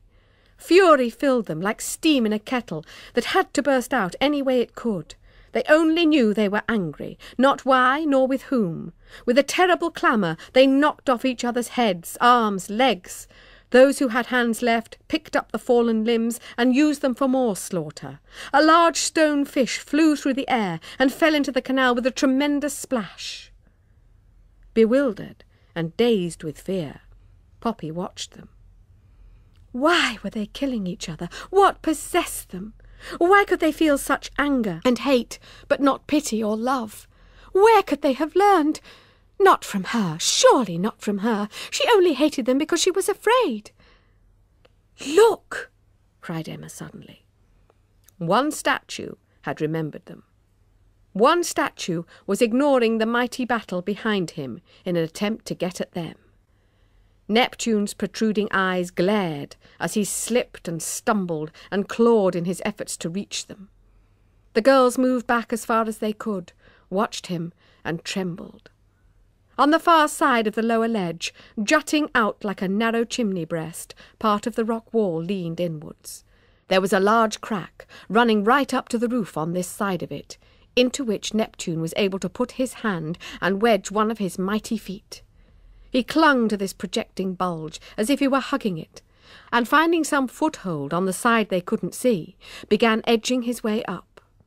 It was not easy, owing to the forward tilt of the rock, but slowly, an inch at a time, he nudged his way upwards. Then it happened. There was a sharp crack. The rock on which Neptune clung began to tilt. The whole wall of stone began to move, seemed to turn to water, a great grey tidal wave that reared above their heads and descended with a terrible roar. Poppy tried to burrow into the rock. Huddled against Emma, she hid her head beneath her arms, waiting to be drowned in stone. She expected her past life to flash before her eyes, as she had heard was the custom when one drowned, but this small favour was denied her. She saw nothing, and her ears were deafened. Something hit her sharply on the back, and again. Then it was as if somebody had emptied a bucket of gravel on her head. Still she crouched, unmoving, while the dust settled on the great fallen rocks, and on the two children, safe on their ledge. There was silence, except for a gentle pattering as the last tiny particles of stone found a resting place. "I think I've gone deaf," said Poppy. She opened her eyes and sat up. Sunlight was streaming down like a blessing. Looking up through a great new opening in the roof of the cave, she saw the blue sky. Beside her, the dusty heap that was Emma began to stir and to sneeze. Poppy looked down. Where the floor had once been, there was now a vast, untidy heap of rocks. Half the cave had fallen in and buried the statues. Stone had returned to stone. Only over there, on a bare patch of rock by the side of the canal, lay the pale hand of a child holding a small stone flower. "You're crying," said Emma, seeing with surprise a tear washing a crooked path down Poppy's dusty cheek. She herself was filling with a slow joy, as warm and gentle as the sunlight on her bruised skin. "No," said Poppy. "No, I'm not." And then felt guilty at denying her one tear as a gift for poor Chipnose, and the fountain boy, and all the other sad, heavy children. Why had they been destroyed? It had not been their fault. The lightning, disturbing their atoms to strange new patterns, had woken them from their long stone sleep, and finding themselves in human shape, they had tried to be human, and failed. Poor souls, thought Poppy, and then with a pang realised they were only poor. They had no souls. They had never had a chance. After all, they weren't even animal, she said sadly. They were only mineral. She looked up at the blue sky, so far above their heads, so fair and so inaccessible. Then down to the tumbled rocks and the narrow canal, its dark water scummed with dust, leading to the horrible black tunnel, with the stone steps at the other end and the blocked-up opening to the moors. "How are we going to get out?" she asked. Chapter 17. It seemed that every sharp-eyed, shrill-voiced, jumping boy in Boverley had seen two girls last night, on foot or on bikes, on ponies or in cars, all going off in every possible direction. The large policeman was patient. It was his job to listen, but there are limits, and the very limit in this case was a small dirty boy who buzzed around him like a persistent fly, positively asking to be swatted. "I tell you, monster's got him!" "I already have your story. Now, lad—" "Don't listen to him, listen to me!" "That's enough now. Let someone else have a turn." "But it's true, I saw him. They got horrid white eyes with holes in them." "Shove off or I'll lock you up. I've no time for jokes now." "I tell you it's true." One of the strangers said, "Is he the village idiot? Why doesn't someone take him away?" Rob was bitterly offended. It was the morning after the girls had disappeared, and still damp with dew. Yet already Boverley was crowded, with strange policemen, with volunteers from Charle and from Fernbridge and from Havershill. The vicar's wife took a weeping woman out of a car and led her into the vicarage. Everyone was busy. They were going to search the moors. "Hey, Rob, they got 6 dogs," said one of his mates, jumping up and down with an excess of energy. "Alsatians! Smellers!" "Smellers is bloodhounds," said another scornfully. Rob ignored them. He had to make himself heard. Well, he had made himself heard. Now he had to get himself paid attention to, respected. He caught hold of a passing policeman and said, "I've seen it, girls. I was with them when monsters—" "See that nice policeman over there?" said the man, pointing to the one Rob had just left. "You tell him all about it, lad. He'll be interested." The search party was on the move. Police, dogs, volunteers, and a lot of camp followers in the way of children and mothers trying to catch the children before they got too lost on the moors. "Come on, Rob!" cried his friends, but he shook his head sulkily. He knew where he wasn't wanted. Catching sight of the vicar, he made one last attempt. "That angel's at the bottom of our garden," he said. "Not now, Rob, not now," said the vicar, patting him on the head. Then he hurried into the church. The angel had let Rob down, just when it could have been useful evidence that strange things could happen, and that not all small boys were liars, and that someone always had to see something for the very first time, so why not he? It had quietly turned back to stone. Last night, for some strange reason of its own, it had decided to chase after Rob. Perhaps because the choir boy reminded it of the churchyard that had for so long been its home. Perhaps it was tired of living and longed for the quiet of the graveside. All night it had stood in the hedge, looking up at Rob's window, waiting for him to come down and be caught.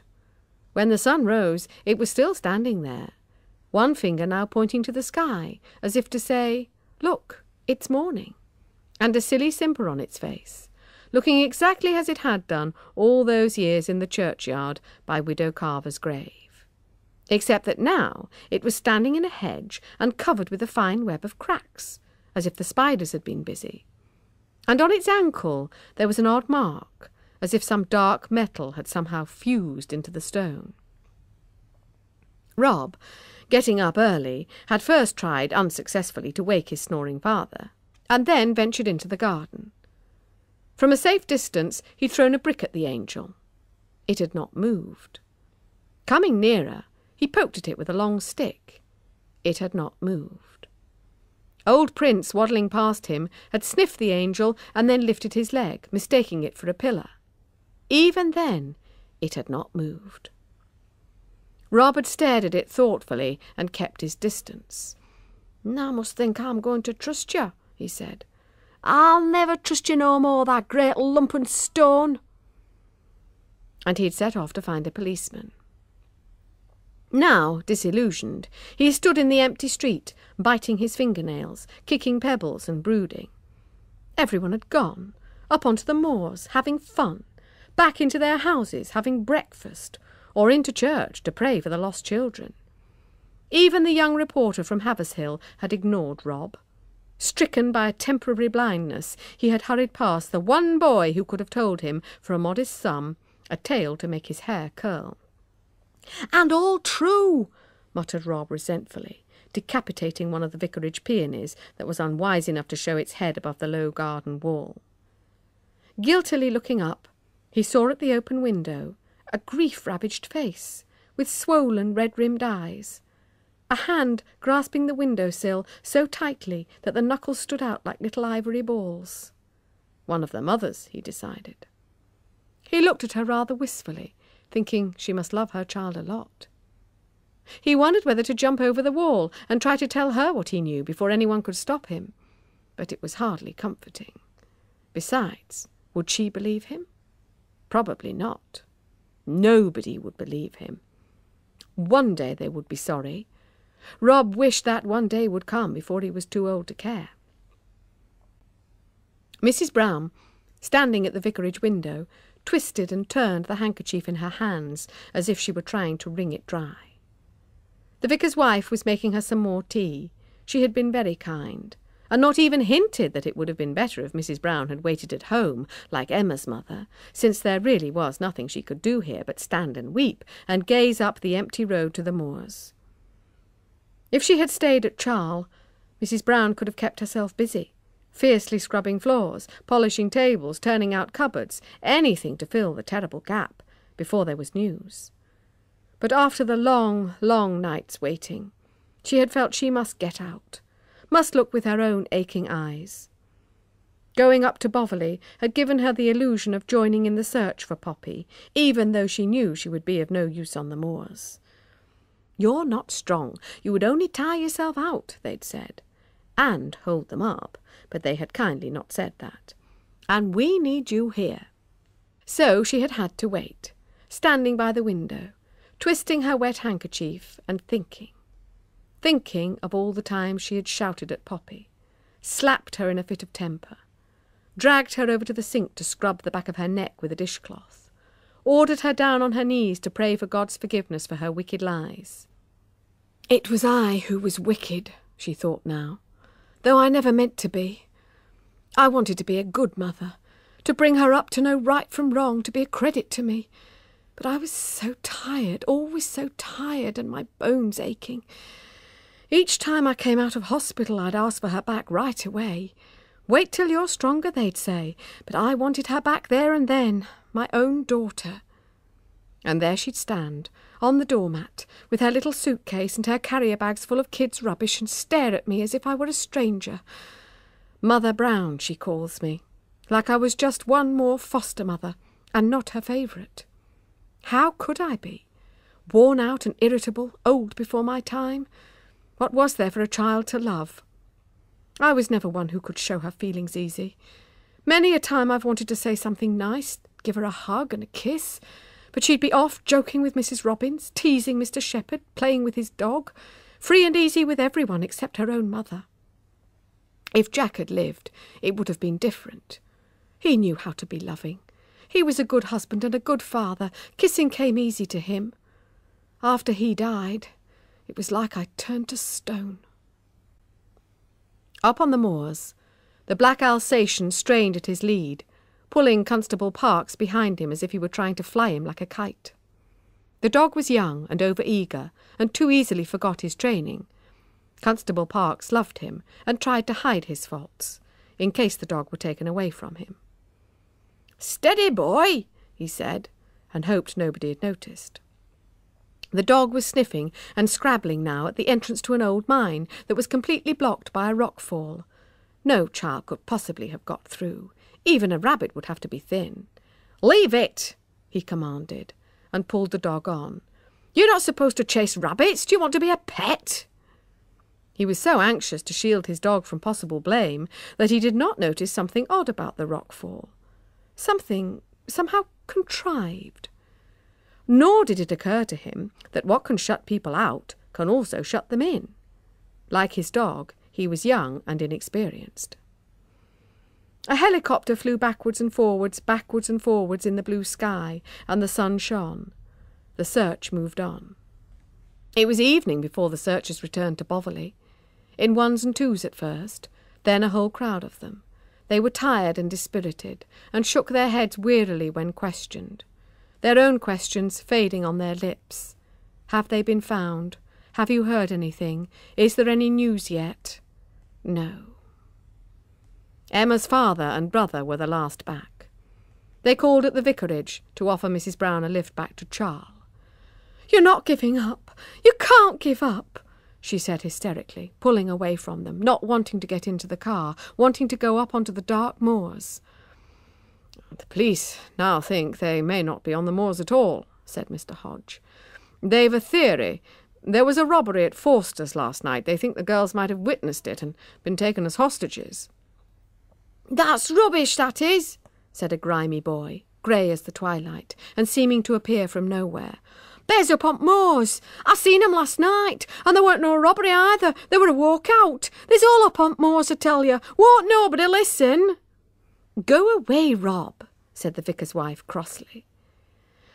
Mr. Hodge opened the car door and began helping Mrs. Brown in. She looked once more up the empty road to the dark moors. "Look! Oh, look!" she said, pointing. "What's that? There's a fire up there. Look, a fire!" Chapter 18. They heard the helicopter before they saw it. Then suddenly there it was, very low, filling the whole of their patch of sky. Before they had time to wave, it had gone by, though they could still hear it, buzzing backwards and forwards like a trapped bluebottle. They waited, but they didn't see it again. The sound of it grew fainter, louder, fainter, louder again, as it circled the sky, and their hopes swung with it. Then there was nothing left but silence. It was gone. Poppy swore. "We're in the shadow," said Emma. "I don't suppose they saw us." They climbed down from their ledge, the rockfall making a rough staircase that even Emma could manage, and sat hopefully in a patch of sunlight, ready to leap up shouting and waving. They shared the last of the orange squash carefully between them, and shook out the empty paper bag in search of crumbs. Gradually the sunlight moved. They followed it. It moved again. "We'll be in the water soon," grumbled Poppy, helping Emma bump down the last rocks. "Do you think it's fit to drink?" asked Emma doubtfully. The sunlight did indeed gleam briefly on the dark water. Then it was gone. The light was grey again, and not very plentiful. "They won't come back now," thought Poppy. "It'll be dark soon. Who knows if they'll find us tomorrow? Perhaps they'll call off the search altogether, cross our names from the school register, give our things to the Scouts' jumble. My poor old Teddy, my new dress, the silver bracelet Dad gave me when I was a baby. Mother Brown will find my diary on top of the wardrobe, read it and be hurt. No, she thought, I'm getting out of here. I've been through so much. I'm not giving up now, if I have to claw my way out. She thought of the blocked-up entrance to the mine and glanced at her hands, so small and puny. She turned to look at Emma. Emma was sitting, gnawing at the knuckle of her thumb for want of better sustenance, and gazing at the dark tunnel. Seeing Poppy look at her, she said, I'm not staying here, you know, as if Poppy had been trying to persuade her to. I'm getting out of here if I have to swim for it. Their separate trains of thought seemed to have arrived at the same station. The next stage of their journey was to be by canal. It was ice cold in the water and black as night. Poppy went first, wading up to her waist and holding Emma's haversack with their clothes and the precious box of matches in it well clear of the water. Emma swam behind. Now and then she bumped into Poppy or into one of the rock walls, but the very narrowness of the canal helped. There was no room to get lost. It was a nightmare of a journey. Many times they were tempted to turn back, and only the thought that they might have come more than halfway made them go on. Then they worried in case they'd passed the steps, missed them somehow. "Are you sure that they were on the left?" asked Emma, her teeth chattering. "Yes," said Poppy firmly, and was immediately nagged by the thought, the conviction that they had been on the right. What was that? A very dark grey instead of black? Imagination? Wishful thinking? No! A shape, an edge, the edge of a step. "Told you they were on the left." She went splashing ahead and found herself at the bottom of the long flight of steps, dimly visible in the poor light. Light? She looked up and saw at the very top an irregular patch of sky. Tears of relief came into her eyes. "Emma, it's not blocked up any more," she cried joyfully. She helped Emma out of the canal, scrambled into her clothes, and then, not bearing to wait while Emma hobbled slowly up the steps, ran on ahead, out of the mine and into the open air. It was evening, a fine evening, a beautiful evening. Clouds blew across the wide, windy sky. A little way away, a courting couple sat on the grass, their arms round each other, their backs towards her. Never had she been so glad to see people before. She ran up to them, calling, "Hello, can you help? My friend's hurt and we're lost." Why didn't they turn round? Were they deaf?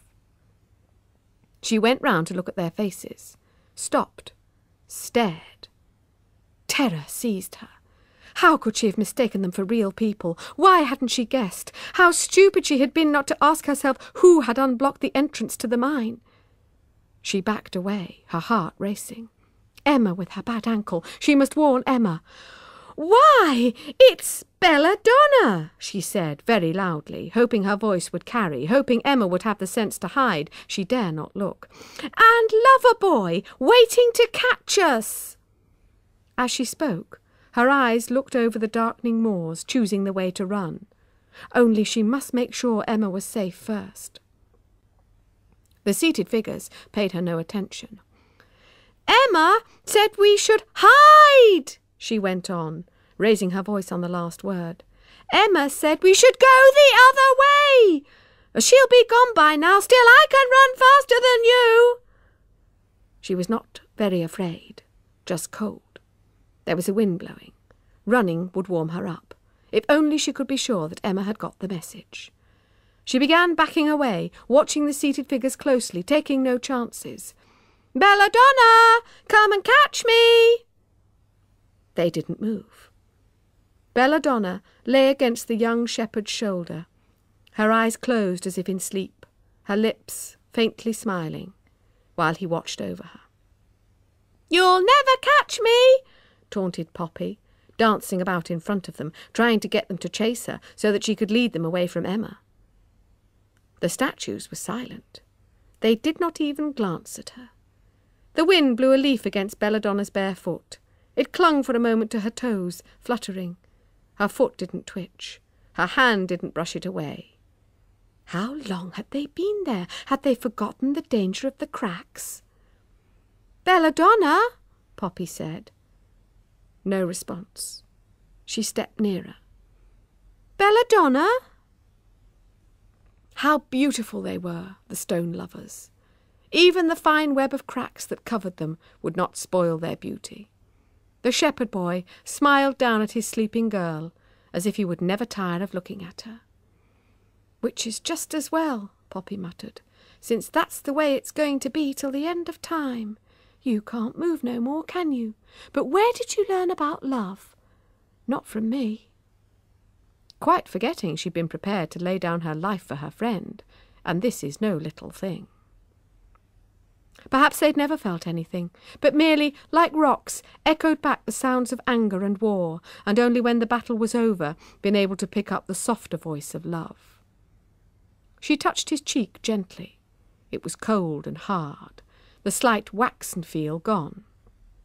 They had returned to stone, proper stone.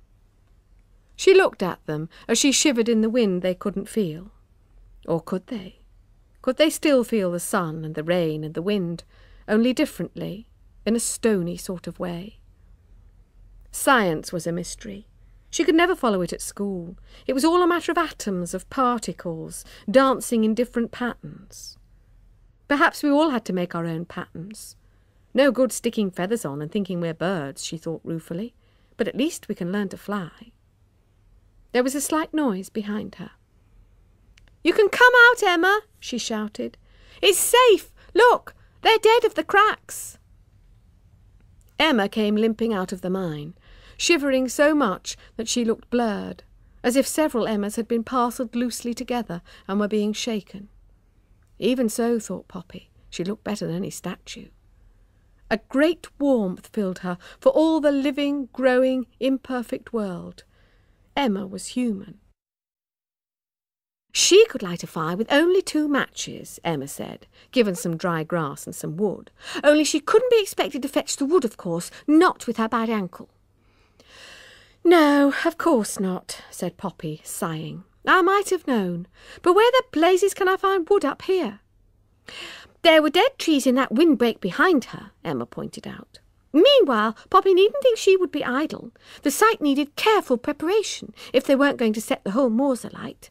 That great rock slab would do for a hearth, and if Poppy could just fetch her a few large stones, Mike says—" "I bet he does," said Poppy, laughing. The fire took 3 matches, but was otherwise a great success. It burned so brightly it would be visible for miles. Gradually, Emma stopped shivering, and they lay back contentedly on the grass, waiting to be rescued. "Food," said Emma dreamily. "Soup, sausages, potatoes. I could eat a horse." Poppy stopped abruptly and glanced at the sky. "It's all right. You've already told a lie and nothing happened," said Emma. "What? When?" "When you were trying to warn me. You said I said it was better to hide. I didn't." "I haven't been struck dead," said Poppy, pleased. She lay back and looked up to where the pink smoke and bright sparks rose up into the evening sky. The moon was already up and seemed to look down on her kindly. She had survived so much that she felt for the first time that perhaps God was kind. "Silly, really," said Emma. "What?" "Thinking God would need your permission to strike you dead. Mike says people are always breaking promises to God, and he must be sick of it all. Probably thought, cheeky brat, whoever does she think she is, choosing her own punishment? Let her live for 100 years. That'll show her who's boss round here." 100 years? "Done. I'll take it," said Poppy. She smiled up into the sky, feeling the firelight on her face, happy to be alive. What did it matter if her life wasn't exactly as she liked? Things couldn't be perfect. Be dull if they were. All those house mothers and foster mothers made for a lot of cards at Christmas. And her real mother? Oh, if she wasn't the plump, pretty, rich, kind mother she'd have chosen, that was just the luck of the draw. Poor old bone bag, thought Poppy, feeling a wave of affection for the stern, awkward woman who was her mother. Don't suppose she can help it. Things haven't been easy for her. Like me, for instance. Shouldn't have called her mother Brown. Knew she didn't like it. Mean, that was. I'll never do it again, she decided. I'll call her mother. I'll try and be friends. I'll change. Which is more than they can do, she thought, catching sight of the stone lovers. The flickering light warmed them, giving an illusion of life, and she felt a moment's sadness. But perhaps they were happier in their strange, slow, imperceptible life, with the flowers at their feet rising, blooming, and dying in a single stone moment, and the seasons spinning by, green and gold and white. Find your own pattern, Belladonna, she thought. Yours is a slower music than mine. There are evidence, said Emma, following Poppy's glance. People would never believe us otherwise, not with all the others buried under the rockfall, but they can't explain those away. They will, said Poppy.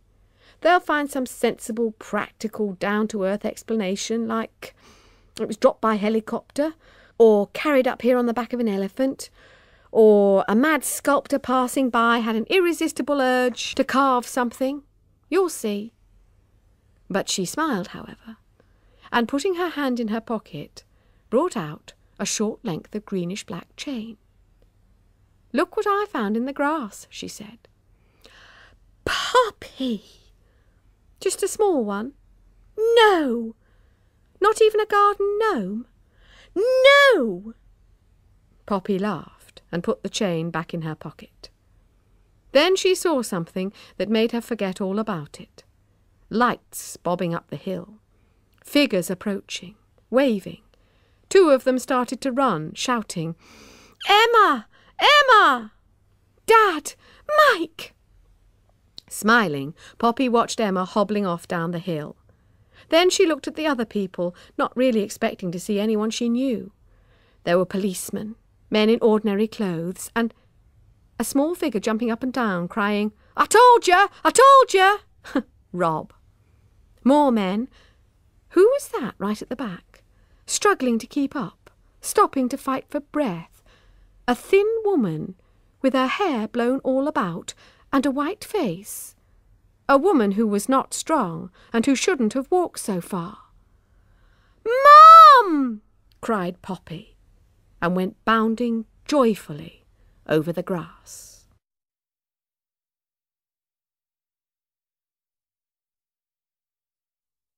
That was Carole Hayman reading The Stonewalkers by Vivien Alcock.